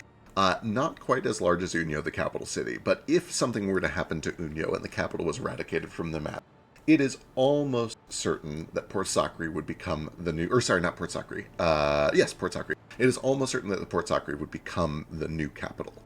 It is a trade hub, and it is a very profitable trade hub. All of the rare and expensive and valuable ingredients that are scattered throughout the desert, which is mostly necromantic reagents, things that are used to make healing potions, are all gathered up. They're brought to these river trade cities. They flow down the river to Port Sakri, where they are exported to the rest of the world. As such, it is a mercantile capital. It's essentially this tall, like... it's so hard to explain. Let me just draw. The whole thing is kind of shaped like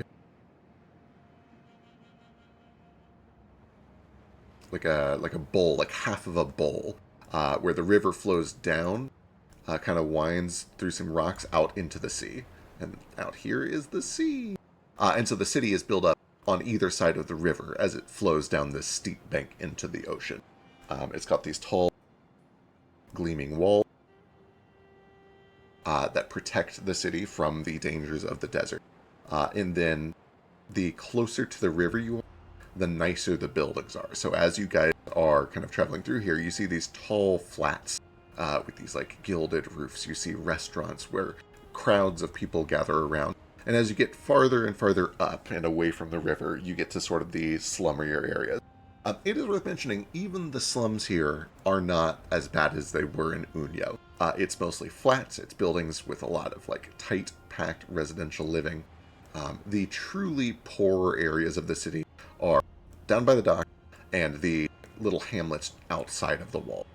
Those places are where the economically repressed are. However, near the city, it's beautiful. It is made to be sort of an international commerce hub. As such, there are lights, including magical lights all over the place. There is music, there is culture. The smell of spice fills the air. The sound of people negotiating carries deep, deep into the night. People making deals, coins changing hands. The harbor never closes. There are always ships being loaded and unloaded. You can see construction efforts as even now they are trying to expand the harbor because there's just always more demand. There's always more demand to pull the riches of the desert out into the rest of the world. And the bottleneck is how fast can we get ships in and out. Oh my god, what happened? Oh no, what happened?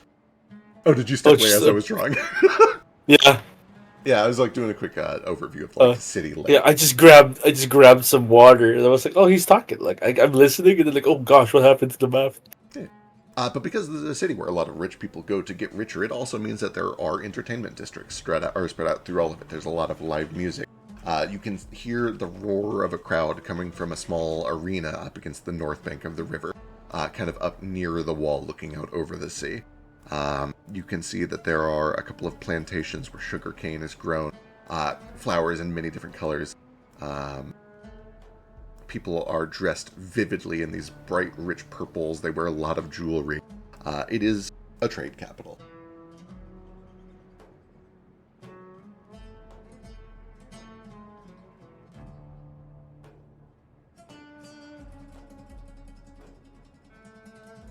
And for a not too terrible price, you guys are able to find a room and some board and a meal if you would like to settle in for the night. But is there anything you'd like to do? So, you mentioned an arena.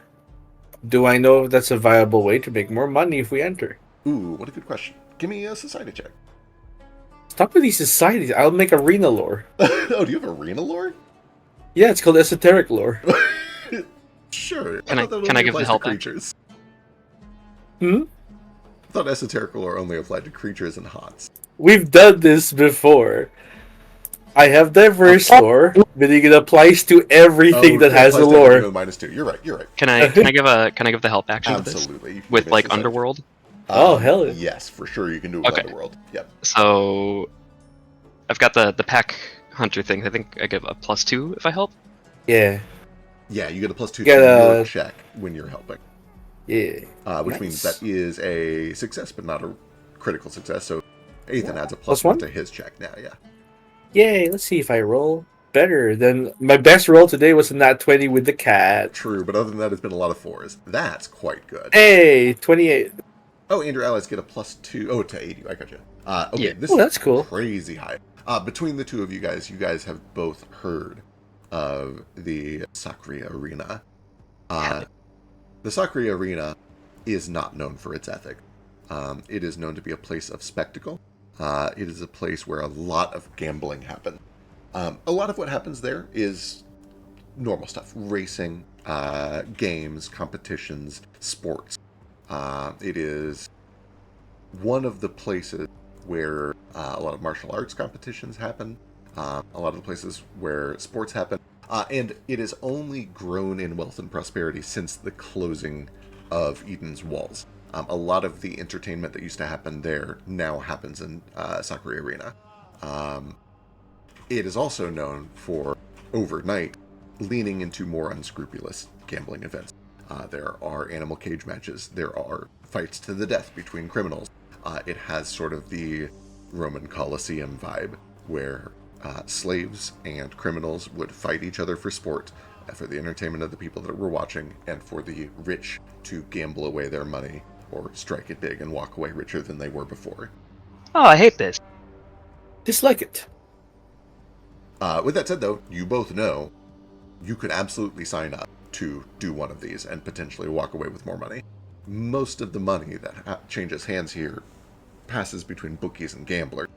The performers themselves are usually indentured, but if you are just a volunteer, you would know that you would typically be paired up against either a bunch of undead that have been captured, against some sort of great beast that was brought in, which belongs to a wealthy merchant who is betting on his own horse to win, essentially, or against, like, slaves. And you would have a say in that. If you don't want to fight them, you don't have to. You can choose a beast or undead if you want. But those are kind of your options.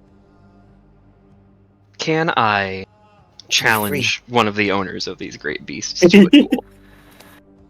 I don't want to fight your bull. I've killed enough of them. Interesting. So the answer, of course, is you Just can challenge hypothetically them. speaking. I'm not like stepping up and being like, you there! Right. The answer You're is, the owner of the bull. hypothetically, you could challenge any of them. The question is whether they would take that, or take you up on it. You know what? Give me a luck check and an underworld lore check.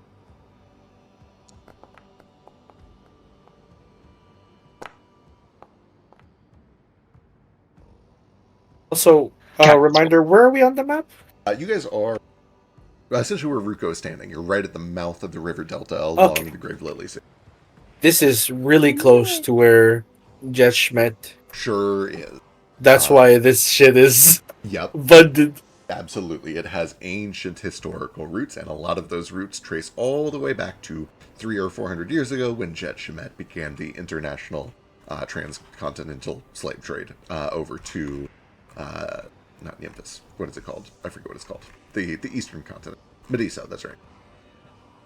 Okay, I'll just put that arena on my list of things to do before or after murdering my dad. Hell yeah. There's a lot of problems to be solved. And it is worth mentioning, that was one of the problems that during the golden years of Sand, he wanted to reform and had started making progress to reform. And it wasn't until after the serial assassination of the rest of his family that he started to roll things back, and things began to slip back to the old ways. Whoopsie daisied all over the place. Yep, and now here they are 300 years later, as bad, if not worse, than they were before. Kaz, you find that many of these wealthy merchants are not combatants and are not stupid enough to throw away their lives against someone who clearly is a combatant. It's not a duel to the death. You... But I'm willing to accept their cowardice. Yeah, you can call And I guys... tell them that to their face. Oh yeah, if you tell them to their face that they're cowards, they take a sip of their wine and say, yes, but I am a wealthy coward. Wealthy and long-lived. If you'd like to fight one of my champions, I'd be happy to arrange something. No, I'm happy with my wealth and my pride. You should try having both sometime. And I sip my own fancy. Actually, no, I take their drink and I take a sip. Amazing. Guy's having a heat stroke right now, imagining what would happen. True. You, unfortunately, are not able to find any merchants that are willing to fight you themselves. Doing a little asking around, and especially kind of picking up on some of the underworld connections, not necessarily that you have here, but that you're able to sniff out here with your familiarity with the scene.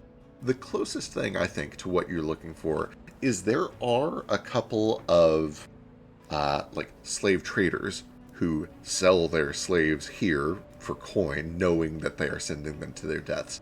And a few of them are like the cocky, rowdy type that would maybe be able to be goaded into a duel, especially if you were putting money on the line for it, because they assume they will beat you and assume they will take that money while kind of cementing their brand for being strong and ruthless. If that's something that you wanted to pursue over the next couple of days, we can absolutely start setting that up. I'm mostly here to stir shit. Hell yeah. I want it to be very clear. If somebody directly challenges Kaz, I'm probably going to take them up on it, but the people that I'm directly challenging are the wealthy merchants who seem to have no interest in actually backing up their own worth. Right. I gotcha. I am showing up as the guy, and honestly, when they say, "Oh, I have my wealth and my power, and I'm going to live for a while," I probably rebuttal with like, "Oh, I have my wealth, my name, my reputation, and I also have my youth and my balls still." And then I steal their drink. Yeah. Yeah, because we're trying to keep a low profile. Oh, that's so much less fun though. I know, but you were cursed, and we're trying to not. Okay, fine. You can do it after, though. Absolutely do it. We come back here, and you can do all this. I'm coming back, and I'm tearing this fucking place down. This arena will be named after me. Ah, Arena Kasabian. Has a nice ring to it, does it not? It does.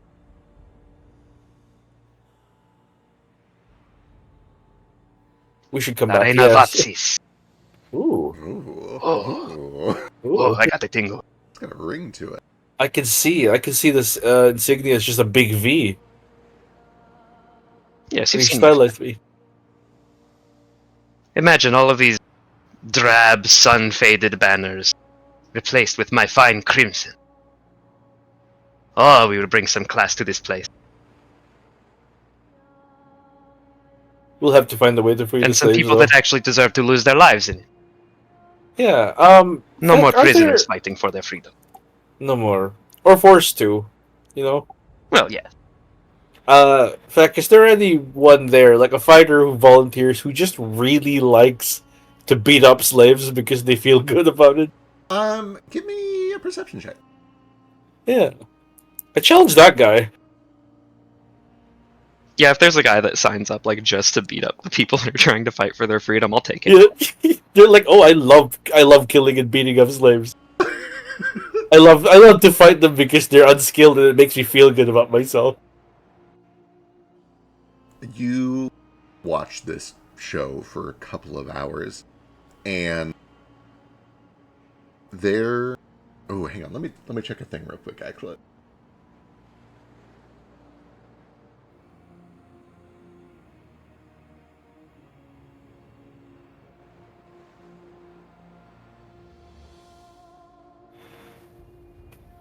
Kaz, I have a very strange plan.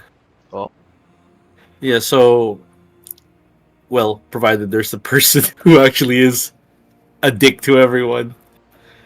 I'm going to disguise myself as your slave. You can be someone else, not you. Uh, and bet on me. And I'm just gonna look really shitty, right? oh, we're going to hustle them. Is that it? Yes, it's a hustle. I like. I'm getting a hang of these crimes. Is hustling a crime? Are you allowed No, to do no, that? not if you're, not Okay. if you're hustling an already corrupt system. The hustle is a dance. It can be. Do the hustle. Do, do, do, do, do, do, do, do, do. Oh, I love that song. there is. Mr. Prickle Biscuit, do you know how to do the hustle? What is that? It's like a dance. I heard cats are really good at dance. What is that? You've never danced before? I don't know. What is that? Well, it's like you do this. Okay. And he stands up on his hind legs again. Never Puts done his, that. We're he all, puts his paws out in front of him. already. And then you never kind of done just, he shakes his hip. You just Why? like do that. it. Why are you doing this? It's a dance. Okay, but yes, you've explained that. I now know what a dance is. Why are you dancing? It's to exhibit joy for life in general. What is? What is that? Joy? Yeah, what is that? It's it's kind of like the experience you have, the feeling you get when you eat tuna and then you take a nap in a really nice sunspot afterward. Maybe that's joy to you. I don't really know. When you do that, it makes you feel that joy. Not the same kind of joy. It's a very spiritual and instinctive sort of contentment, though. It makes me feel at peace and safe in my surroundings. You just said so many words that I don't know. I'm gonna try to do the thing that you Oh. said to do. You just do this. Okay. You stand up. Okay. Now like imagine someone is holding a can of tuna above your head and you really want it and you stand and you're gonna reach for it. But then when you reach for it, hold there. Okay. Imagine that the tuna is always above you. Oh my god. My God. Amazing. God damn. Like this. Throw it back, It's Prickle like this. Biscuit. Imagine the tuna. Imagine the tuna. I can see the tuna. I'm in my mind's So happy. eye. The tuna I see is the above tuna. you. And now And now that's- reach out toward it as if you were gonna grab it with your own two front paws. Yeah. It's there. But Or it's back. hold that It's balance. there. It's back. Do you feel it? I feel it. I feel it. This is joy. Alright, now just hold the tuna. I'm holding. Hold the tuna at about head level, about to your face. Holding. Now bring your paws down like they're in front of you. You are now no longer reaching for the tuna. You have the tuna, and you are the happiest you have been in your life because you have the tuna now, and you will always have the tuna with you. You two are an item now. the now whole just- time he's just like eyes closed, dancing, feeling your words.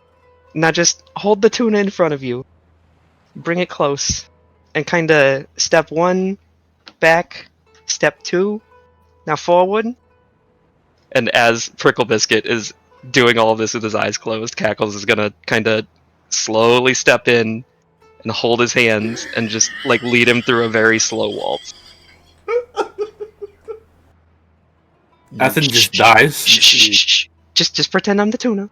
A tiny glimmer of a tear begins to go down one of his eyes as he keeps his eyes closed and feels the music that isn't playing and dances with Cackles, thinking about tuna. I want to Kaz is gonna pull out his instrument and start playing a school samba. As you Branch pull and out your Ethan instrument, couldn't do this, but Cackles in this cat. this is what they were doing below deck. I understand. They were feeling joy. All right, now let me give you a performance for Cackles dancing. I love D&D, guys. I swear to Christ. Cackles also kills his like performance roll. Please, Cackles, give me a 20. No! Oh, 7. It is 11:20. We have killed so much time. You can have your second round of hero points if you want them. It's up to you. I haven't even used my first one, but you can use yours. Can I'm- we roll that if you want? I thought we already were used. gonna I already steal used. the ship. I already used my first one. I'm not going to use my second hero point on making Cackles dance a better salsa. It's actually maybe very fitting that him trying to describe it makes him kind of like fumble and distract himself, but Prickle Biscuit just like gets it Oh yeah. because of the tuna comparison. Right.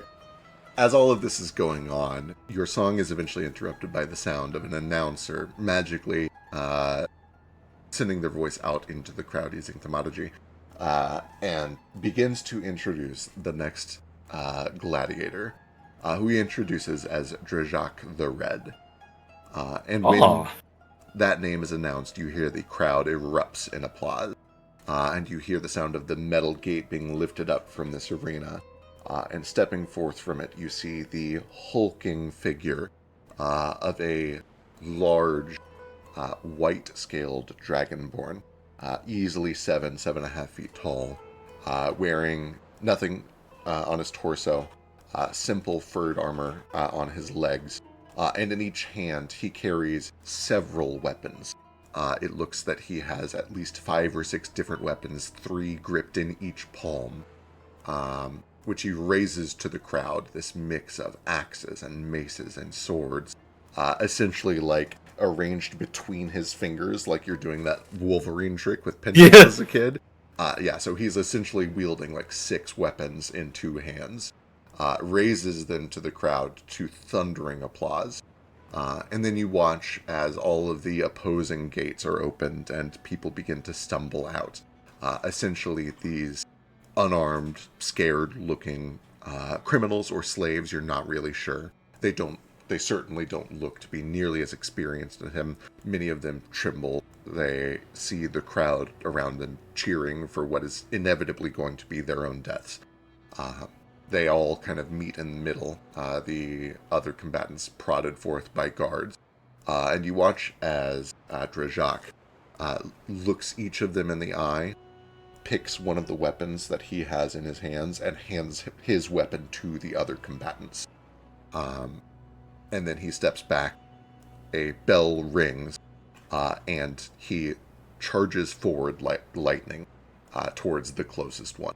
And you watch as over the course of only a minute and a half, maybe 2 minutes, he picks one of these off at a time, fights them with his bare hands against the weapons that he fielded for them, defeats each one with his claws and his teeth and his kicking jaws, or his kicking claws, until they each go down.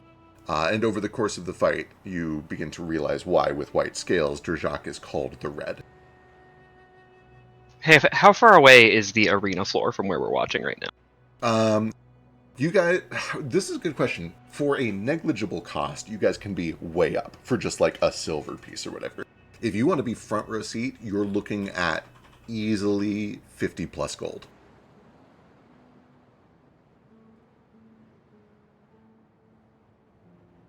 I mean, I'm not really interested in like getting a seat for any of this anyway. I'm just curious if I was like within 60 feet. Oh, certainly not. No, Just- not unless okay. not unless you're. In fact, I think even from the front row, I would need to check the dimensions, but I don't know if 60 feet would meet the middle of this battlefield. It's pretty huge. I was just gonna ghost sound and say something rude and inflammatory.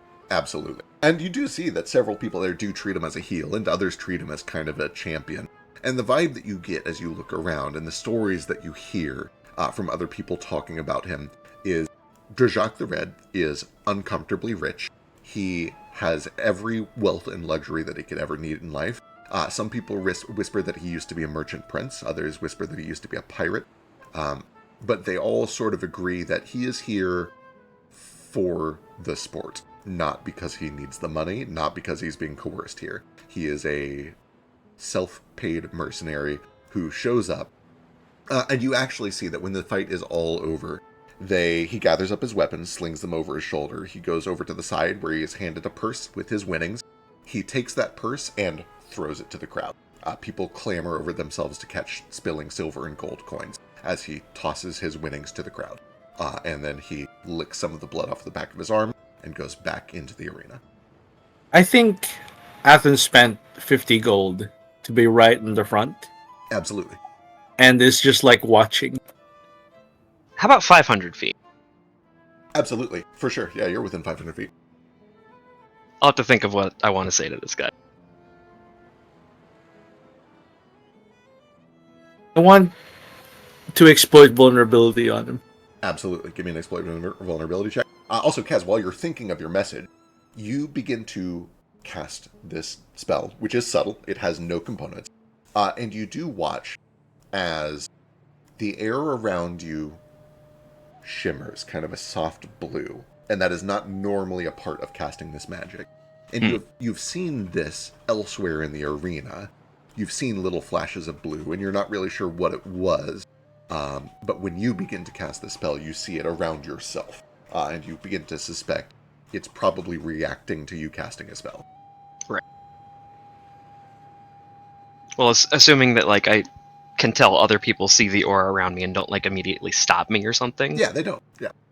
I'm It still draws gonna like a go little through. bit of a look, but you get the vibe that it's to show when somebody's casting a spell.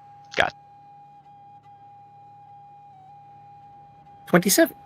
27. This is essentially recall knowledge with bonuses, right? It's here. I'll post it for you. Yeah. It also counts as recall knowledge with the with esoteric lore. No, it was something else. Yeah, with diverse lore. Drajak the Red is essentially just a very good kind of barbaric style fighter. He fights with his body, his arms and teeth are his weapon. He does not have any like supernatural vulnerabilities. Because you get sort of a personal antithesis, sort of a metaphysical weakness. He has a primal bloodlust and a tremendous amount of pride. This very dangerous combination of loving the violent limelight. This is his home. This is where he is allowed to explore those horrible urges in a place where he's not only not punished for them, but he is greeted by the applause of a crowd for indulging his horrible fantasies. Yeah. As far as questions about like his weakness and stuff, can I get like, is he soloable? What a great question. Looking, checking. Give me a D6.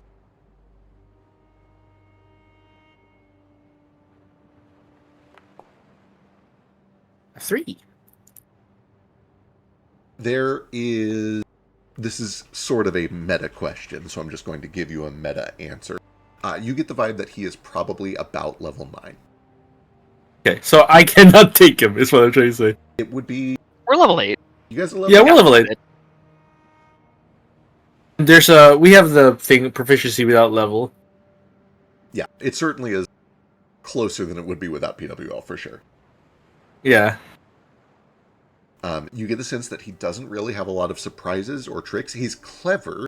He has a lot of, like, cool martial maneuvers. And I will say that if you decide to take up this fight, you'll go into the fight knowing, like, his one secret trick. You'll be aware of whatever his most secret martial maneuver is. But it's not like he's a mage. It's not like he has a lot of secrets. He's just a very good hand-to-hand fighter. Yeah. I'm just watching him, noting like, oh, are you weak on one side? How's your stance? What weapon do you favor? You like to use your jaws. I see. You're gonna bite into bone if you fight me, and I don't know if my bones are so strong enough for that. Or maybe they are. And at the end of it, he just turns his back on the stand and walks away. It's like, oh, okay, he's throwing money at me. Do I get anything? I was going to say, just give me a luck check, I guess. Your front row. I paid 50 gold. Yeah. to get it. It occurs to you that the small amounts of silver and gold that he's tossing out are Probably not. nothing compared to what the people paid for their tickets. Still, though, with an 18, you absolutely get like 3 gold pieces. 300. No, okay, 3 gold. Thank you.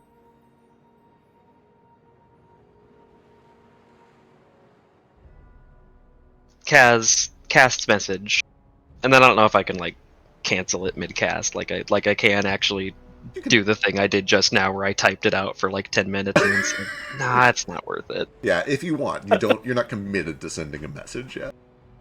He just Yeah, send them you heavy breathing. He has a bunch of shit to say, but then he remembers like, okay, we're keeping a low profile. So It'll come out later. instead, he probably just sends either nothing or just a message that says "coward." Do you send the message that says coward? This is important. No, I don't. All right. If I hadn't got a very visible aura of "Hey, that guy is casting a spell" around me, I probably would have. But Who did that? You. While all that is going on, Branch, Ruko, and Foster, did you guys come along for this, or are you doing something else with your night?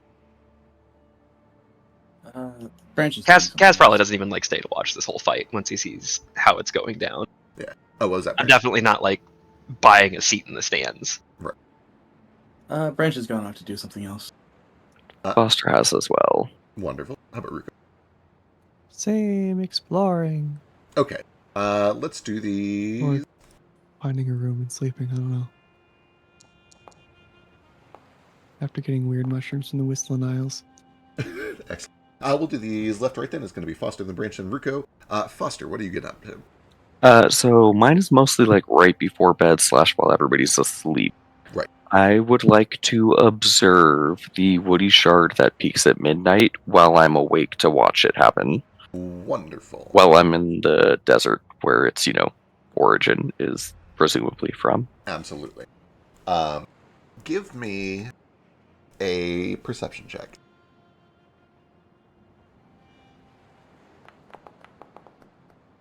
Ooh, I'll go ahead and use that second hero point. Thank you. Thank God it's 4 points better. I'm never playing D&D again. As you stay up studying this shard, you note that there is a faint thrum of light at midnight. There's a little tingle of magic. You feel it hum in your hand and sing to the wind. But it's not particularly strong. It seems a little subdued. On a 12, it just kind of happens briefly, and then it dies back down, and you don't really notice any other result. Other than that, it continues to do what you've seen it do before, where it gets a little bit bright around midnight. Does it seem to line up with the same time that undead are being controlled? I know that the tree presumably draws in spirits, and I know that Tex has a draw to this object. Give me a spellcasting check, whatever your spellcasting is. I think it's nature? It is.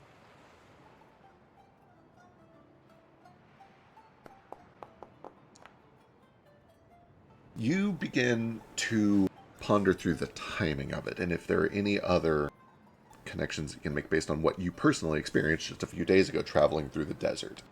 And as you begin to rack your memories and study this thing and look to the sky, you notice that there is at least some correlation. And the correlation that I think feels the strongest to you is the glow happens as there's like a little bit of a cloud clearing above you that lets just a little bit more moonlight through. And it happens around midnight. But it almost seems like at the exact same moment that the clouds roll back in front of the moon, the shard begins to dim down a little bit. And this is familiar to you, because as your party experienced, the urge that you experienced and that Ethan experienced was stronger when the full moon was fully revealed to you. And Right. being indoors helped, being behind cover helped. It does seem to almost react the same way that you did, or at least to the same stimuli. So yeah, you get the sense that it seems to be at least connected somehow. And actually, with that very, very high roll, I think it is also appropriate that we'll say that the collar that was taken off of Prickle Biscuit is nearby. And when you kind of move a little closer to it, the the glowing thing immediately just kind of like dies down. It seems to be fully suppressed by being near that collar. And then when you pull it back out, it reacts again. Okay. This might be a stretch for my like magical capabilities here. Does it seem like if you spread enough of these little shards around the globe, you could cause this effect to happen anywhere That or everywhere? that seems incredibly reasonable. I'm going to present some information that I know is meta. I don't remember who knows this in character. If anyone, I think it might be Ruko. When you guys found one of these totems buried under the church at Landfall, Tex, and I think only Tex, found one of the shards buried under the totem. And I think he gave it to you or to Ruko. I can't remember who it was. He left it at my feet while I was sleeping and then denied giving it to me, if I remember correctly. I think on a 29 thing here, you're able to kind of have this aha moment where you realize Tex found this. He left it for me and didn't want to know that it was Tex. It was after we destroyed that obelisk. This seems like a lot of coincidences all lining up. The fact that this call seems to be coming from a big tree, you had the vision of the big tree. This is starting to feel more and more like a very coherent and reasonable theory. That by spreading these at multiple points around the world, it is essentially extending the call of this tree. Okay. Well, that was my plans for the night, so... Excellent. Let's jump over to Branch. What are you up to? Okay. So, fuck, I should have said robbing someone. Didn't you learn your lesson? Yeah, No, I no, did. no, no. I should have said it as a joke instantly. But whatever. So, at some point, with wherever they're fucking lodging, Branch, just sat down to relax, and at some point, like, some, like, he, like, looks at like, the fucking, like, entertainment district and saw, like, how, like, bustling it was, and you remember, and, like, you described, and, like, that it was actually, like, a good place to probably try and perform and shit like that. So, for the first time in a while, he heads out to go actually do that. And noticeably, he actually like unwraps the chain from his their arm and like leaves it here. Doesn't take his cloak either. And actually just doesn't take his like fake arm either with him. And heads out to start dancing. I love it. Do you... How do I put this? Are you dancing just by yourself with no music, or do you try to like find someone playing music and dance alongside them? At some point, he probably is like he looks at least one person playing music and is like, hey, can you you know anything like kind of familiar with the Famadorian area of the continent? I want to show these fools something from there. Give me a diplomacy check.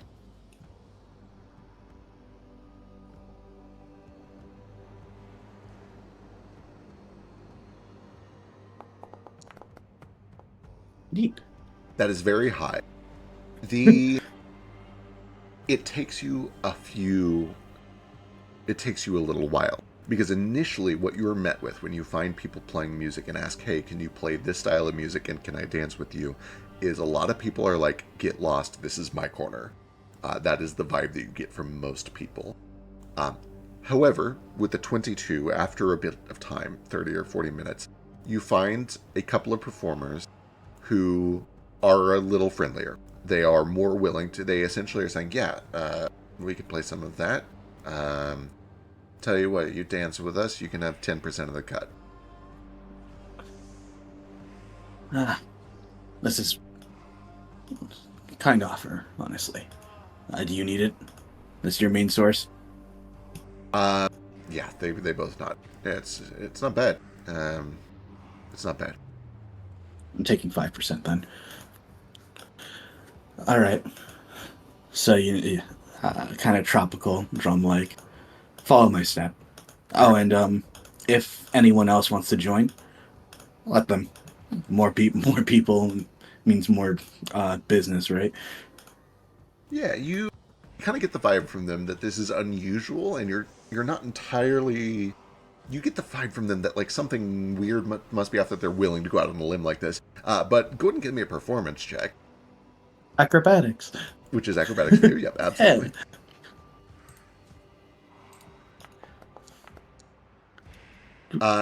You begin to perform well, and in a style that you're not really seeing around here very much, and it begins to draw a crowd.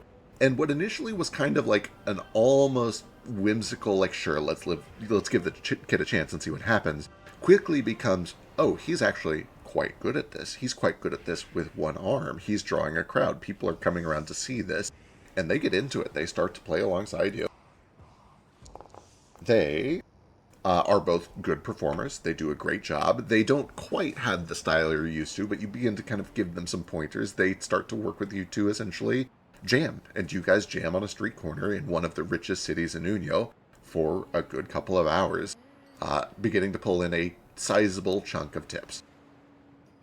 And not only that, he's not just there to perform for money. Busking to help these guys is actually kind of a neat benefit, but like he wants to start a fucking whole fucking town square dance routine. Wants like more people to get in it. Wants like an actually bustling fucking performance square happening right now. So he'll like actively try to like get people who like seem like they want to join or just too shy and be like, I can do it. I can do this shit with one arm, and like all that. Yeah, you're essentially doing crowd work. You're trying to get the crowd involved too. This, I think, must be a non-acrobatic performance check. I think this is either diplomacy or just a straight performance check. Which one's higher? I can intimidate them into joining. No. To my introverted mind, this is how it feels anytime somebody tries to get crowd interaction happening. Anytime like, a street performer tries to talk to you? I am here paying you money to entertain me. I am going to sit in my chair and do nothing. Okay. Ooh, I'll hero point that. All right. Nice. Okay. You do get a couple of people who are happy and enthusiastic, and they go to the front. There's extroverts in the world. There are people who love dancing, and you're doing some crazy new stuff that many of them don't see very often. Can you imagine being one of the extroverts in the world? No, I cannot. I certainly cannot. So you get a small crowd that kind of comes along with you. They join in at some time. It's not like you get a whole Pixar movie market square, everybody is doing in-step dance routine going on, but you get a few people that join along and are clearly having a good time. And this like contagious enthusiasm does certainly help to turn this into a lively corner, and it also certainly helps to drive tips up. Nice. Okay. And he's just gonna be there dancing for, honestly, probably an unhealthy and exhausting amount of time. Absolutely. But They wear out before you do, for sure. Yeah. And when they eventually say, I'm sorry, my friend, we do have to stop, but if you're in town tomorrow night, maybe we can do some more. What's your name if I gotta hit you up then? I am Rajik. This is MUL. Raj and M. Getcha. Keep what you got from now. I'll come back for my cut later then. That's very gracious, thank you. All right. Anyway, who's here to see more fucking Famidor shit, huh? And it's like, and yeah, he's just gonna keep performing just for a while, even while until like probably like a little past sundown. Wonderful. You find that the city sleeps almost as little as you do, especially down at the docks. It is a non-stop overnight 24/7 operation down there. And while all that's going on, let's jump over to Ruko. Ruko, what are you doing this night?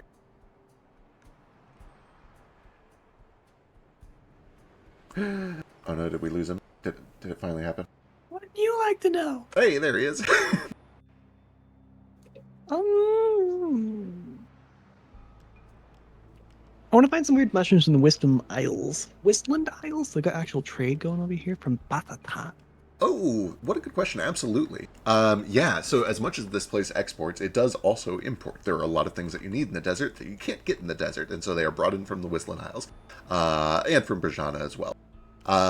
You head down to the docks where there are a bunch of merchant stalls and also ships unloading, and you begin to just kind of look around for anything coming from the Whistling Isles, and especially for produce and mushrooms and things of that nature. Go ahead and give me either perception if you're just looking around using investigation, or diplomacy if you're talking to people and trying to like track it down by asking around.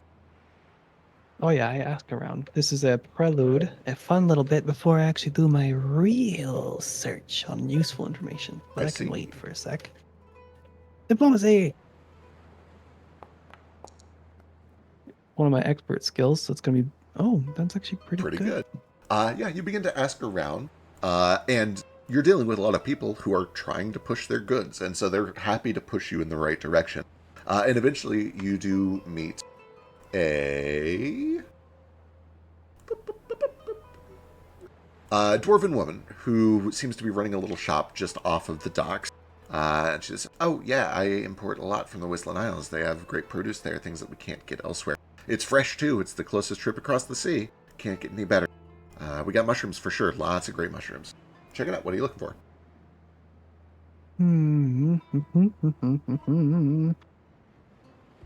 Are you One just that looking tastes to... like meat, and one that also gives some funny effects. Anything cool? I see. I thought that might be the case. We do have you covered. We have magical, we have mundane for cooking, and we also have mundane for seeing visions, if you're into that sort of thing.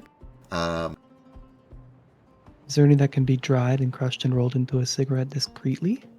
You mean something like this? And she kind of like slides a little leather case out, peels it back, and you do see that there are a number of things that she has already kind of prepared. Oh, it looks dangerous. It's not. She got mushroom pre-roll. Not dangerous, I can assure you. It's all safe. Reputation is everything in this city. Okay. Maybe I'll try to sneak maybe two of those. Okay. Yeah. Ruko's gonna get little bits and bobs and stuff that aren't gonna be used for nefarious things involving Branch. Of course. So to be clear here, are you buying psychedelics is essentially what you're looking for? Yeah, kinda. Wonderful. You're in. And also just I want one big, fat, good, like meaty mushroom. Oh, absolutely. She that also has has a good just umami, like steak yeah, replacement, just to fuck with Kaz. these thick like portobello caps, but it's even bigger and thicker. It is almost like a meat-like consistency, like shark or something like that, where it's like not quite meat. It's this big cap that is almost like the diameter of a basketball, and she kind of cuts the stalk off. And for all of this combined, a couple doses of psychedelics and also a big cooking one. Grand total comes out to 4 gold and a couple silver. Oh, that's expensive. Okay. Pretty expensive. Most of that, you would be aware, is the psychedelics. Yeah. If you just want the cap, it's like 2 silver for the cap. Still pretty pricey, but that's something on the order of like $100 instead of like more than that. Okay, 4 gold, 2 silver. Wonderful. Eventually, she shakes her hand. It's been great to meet you. My name is Penelope. Come back if you need more. Okie dokie, cool. Cool. So after this point, with the fun bits out of the way, I'm going to figure out who. Let's see what the goal is here. We're on a big trade port, so I can kind of get the vibe check on a different set of traffic with the ships and whatnot. Who's coming into port? Who's the big trading partners? What's the Will that ship be coming here? Is that the idea, the plan? What's the how can we leverage this into our mission with ship transit? Right, I got you. Do you continue to use your diplomacy, or are you switching to a different method now that you're doing a different thing. I feel like it'll be diplomacy. Like I'm looking for certain cargoes and ships from different areas, just kind of get like a sense of who's coming in and who's expected to have some good hauls, good high quality Perfect. trade items coming in soon. You know, getting the vibe for what ships are coming in from where. Got it. I dig. What you learn with this diplomacy check is essentially, because this place is so swamped with naval traffic and merchants, a lot of the time, merchants will instead send their goods to one of the hamlets along the coast and have ships pick it up from there instead, simply to avoid the traffic. It ends up being cheaper to take a smaller ship to a smaller dock that is not in quite as big of a city and pick it up from there instead of trying to fight through all of this traffic. And it ends up being more cost effective, but the downside to doing that is that they can't have as big of a ship. And it occurs to you that since the Cyrilla ship is at a little hamlet about a day north of here, it's probably going to be a bit of a smaller ship, which means probably a little less crew, a little less armament, a little less guard. Good. So there is that. I'm trying to think what else. You would also know that part of it is just sort of like a cultural taboo. Cyrilin doesn't approve of a place like Port Sacre. It's debaucherous, it's sinful, it is full of all sorts of things that offend their sensibilities. And as such, it almost kind of, it looks bad for the government to be doing anything official, or for like government-sanctioned businesses to be doing anything official with Port Sacre themselves. And you do know that this is like, it's not just a Cyril merchant, it is an actual Cyrilin government transport ship. Which means that whatever this is, it must be official business of some sort. And so it makes sense that they would not actually officially port or dock at Port Sacre. What else do you learn that's useful for the mission? You do know that there's a lot of traffic that goes back and forth to Bazatai. You do know that if you wanted to, you could easily charter a trip over there. It would take a couple of days. And I think you are aware that Baby Boy is planning on trying to go over there at some point. So that is one way you could get over there, is coming here and then taking a ship over to Bazatai. You do know that there are a lot of people that come in from Brajana as well. Most of that is just like labor trade, which is a thin veil for indentured servitude, if not outright slavery. Very seedy, not great. They get textiles from down there as well. They import a few things. Let's see, is there anything else that you're trying to fish for here? I don't know. Just there's a low chance of hitting, but if there's anything that has anything to do with the Alaudalir Lighthouse, if shipments, foodstuffs, I don't know. Just anything involving there. Yeah. Go ahead and give me another diplomacy check. Okie doke.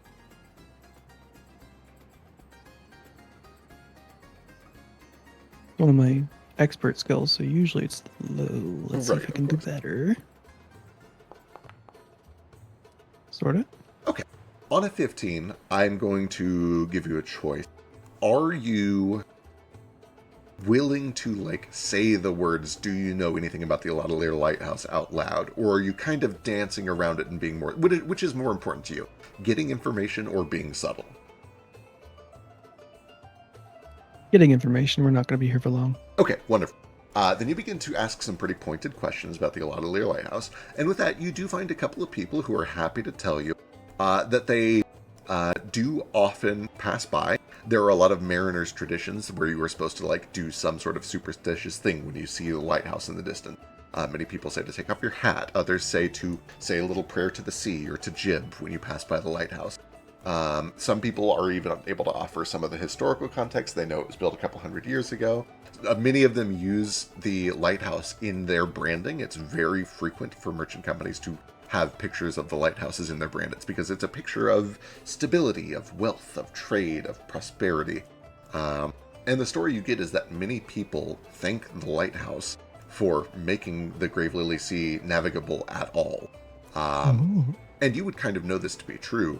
All of the seas around the wildlands are volatile in the absence of the lighthouses. It's just the nature of magic that just as there are monsters in the forests, there are monsters in the sea. And the lighthouse kind of helps to make safe trade routes through the sea where ships can pass without having to deal with all of that.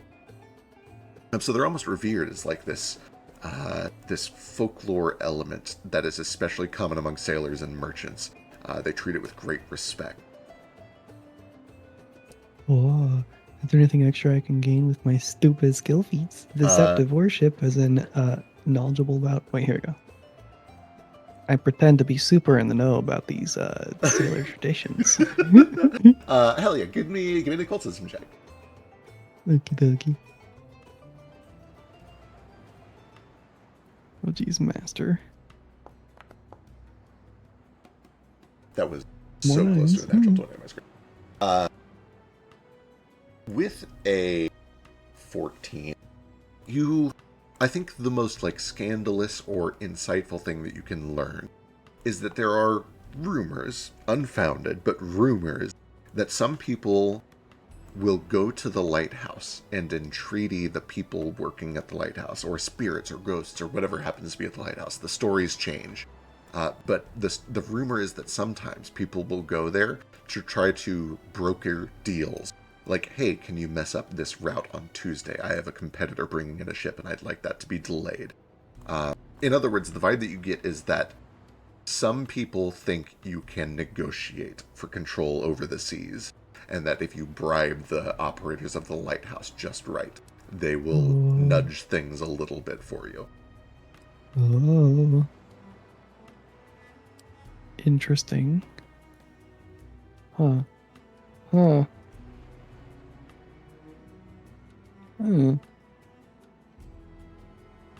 Okie dokie. Well, this is interesting.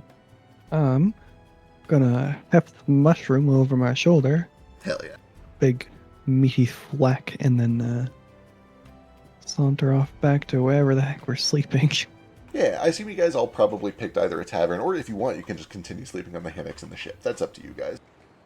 This is the sort of city where you can find a cheap tavern for negligible price, or if you want to have a luxurious night, you can have a luxurious night. You guys are doing that quite a lot. But the point is that you all eventually regroup and settle in for a night of sleep. Yay.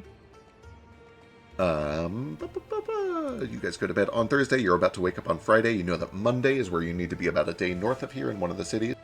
We'll probably go and wrap up here. It is about midnight, but for my planning purposes, what's the plan? Are you guys hanging out here for a couple days, or are you going to go and travel north to the other city? Are you going to check out the ruins? Are you going to try to pick a fight in the arena? What's the plan? I kind of want to pick a fight in the arena, but I was told that I probably shouldn't. We can do that on the way back when I'm no longer cursed. You're your own person. What if you don't? What if we don't make it back? Then I will die with regrets. As man is meant to. Damn. I don't know. Probably just try and get a feel of what the fucking ship like processing stuff is like, in case like, I don't know, discreetly sneaking onto the ship in the first place becomes an option. I can stuff Ruko in a barrel or something, and then have that wind up as cargo on the ship or something. But yeah. Love it. Spend a couple of days. I imagine Ruko, because he was doing some of this research tonight, probably would join you for learning more about, like, what is it like when they load and unload a ship? Is there a possibility of sneaking onto a ship? How reasonable is it to just sneak aboard instead of taking it by force? Yeah. Wonderful. I'll stop prepping in that direction a little. I do want to see first with Foster, and also like wander the markets and stuff for anything that will help us not just actually drown. Like, we're going to there's a lot of water. I want to find something that'll help us not fall overboard and drown in a big vortex or something, you know, like breathing in water. Absolutely. A natural solution, something we can craft or something we can buy. Just kind of gear preparations-ish. Absolutely. I will make a note. This town sells so much of that. You can find magical breathing scrolls. You can find more of those like bangles that some of you guys found, where as soon as you are submerged in water, they just reactively give you water breathing as like an emergency. We all still method. have those, right? I would say I think several of you still have them, in fact, but they will sell more here if you need. Groovy. As Narafi can also make me a scroll of water breathing at a level 2 spell, which I can learn in 1 hour. Can I you currently drown? have that. Whoa. I'm totally kidding. That depends on dex rolling, but Yeah. Can Just wanna Foster find even out. drown? Fingers crossed that fact. my plants Oh. can drown. I need to get that taken care of. And yeah. if all his plants die, Foster immediately stops living. Not I said at because the of start of this campaign, I'm not a skeleton. I'm sentient plants controlling a skeleton. Oh. you're really weakened at Bernie's with fucking Thalia and all that. And I also want to play with the spell. Oh, replicate. That's all, though. I don't know what I'm going to do with it. Amazing. Oh, that's a lot of fun. That is very fun. Perfect. Two last things just for my prep purposes that I want to poke about. One is Ruko. Don't forget that at the end of last session, you had gotten that bone working. I don't know if you've Yes. been following up on that at all, or if you'd like to, but that is a thing. I would. That thing's creepy, and it's constantly. It's just there, creepy like. So I'm thinking about it. I would follow up on the bone. Perfect. When you activate this intermittently, it creates a little black shimmering cloud that drifts off in a direction that you know is leading towards Johari. And as you were traveling down the river, it was mostly pointing kind of eastish, a little bit south initially, but when the river started to go back north, it became, or when it leveled out, it essentially was just due east. For a long time. A little bit before you arrived in town, as you activate it, it suddenly swivels from east to a little northeast, then mostly northeast, and then now it is almost due north. In other words, you get the feeling that Johari is not too far away and kind of to your north. Oh, okay. I will relay this. That Johari is close to the north. A little bit. She's close. Yeah. I wonder if we can swing by and find her on the way.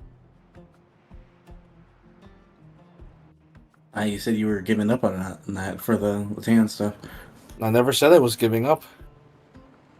I just said I was putting it aside for a bit. Well, if she's around, might as well. Yeah.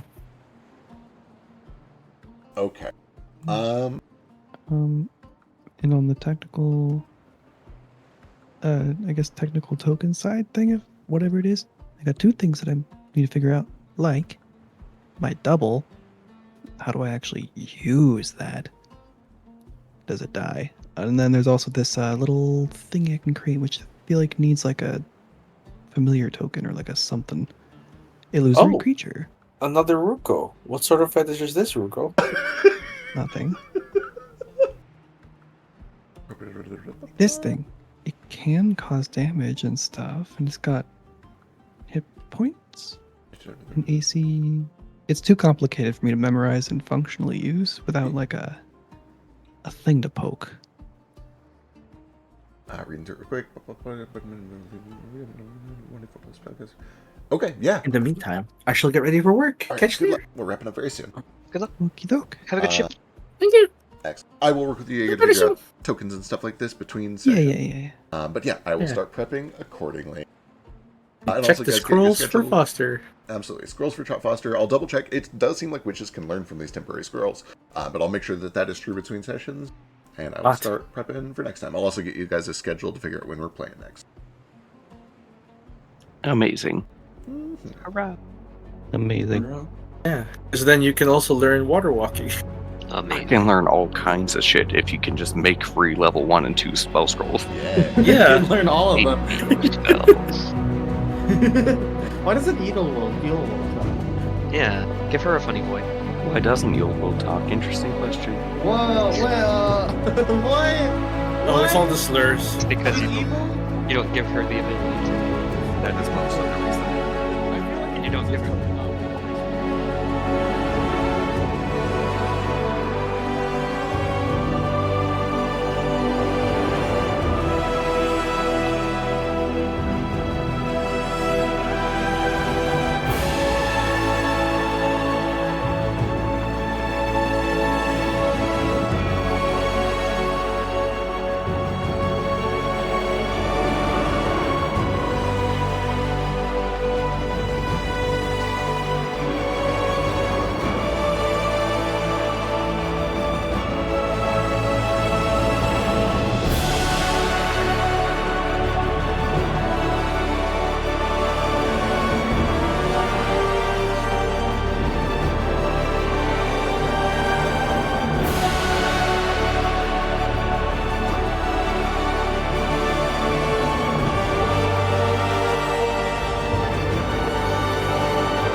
Eastward of Eden, where the clouds meet the dirt, we left our poor mother and seeded the earth. Gates they were shuttered, the latches were locked. Oh, eastward of Eden, where men become gods.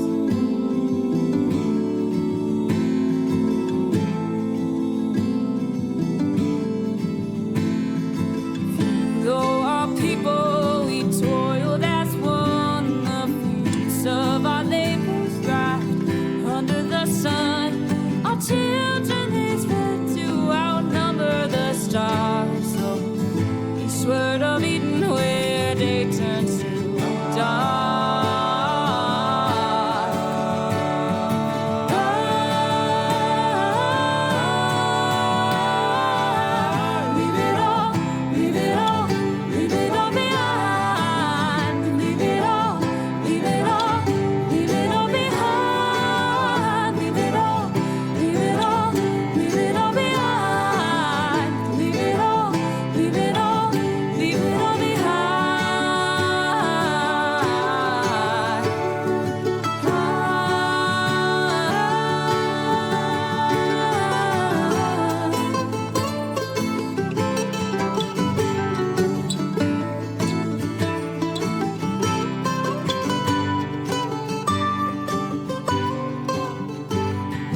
Watered our forests with fire and flood, and fed our own egos with our brothers' blood.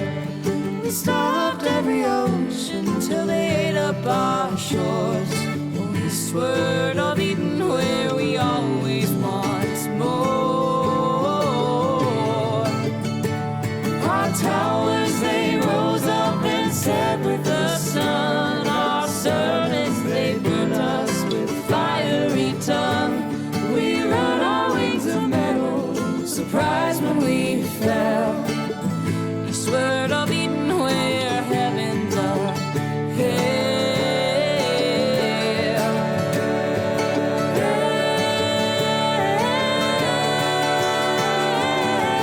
Leave it all, leave it all, leave it all behind. Leave it all, leave it all, leave it all behind. Leave it all, leave it all, leave it all behind. Leave it all, leave it all, leave it all behind.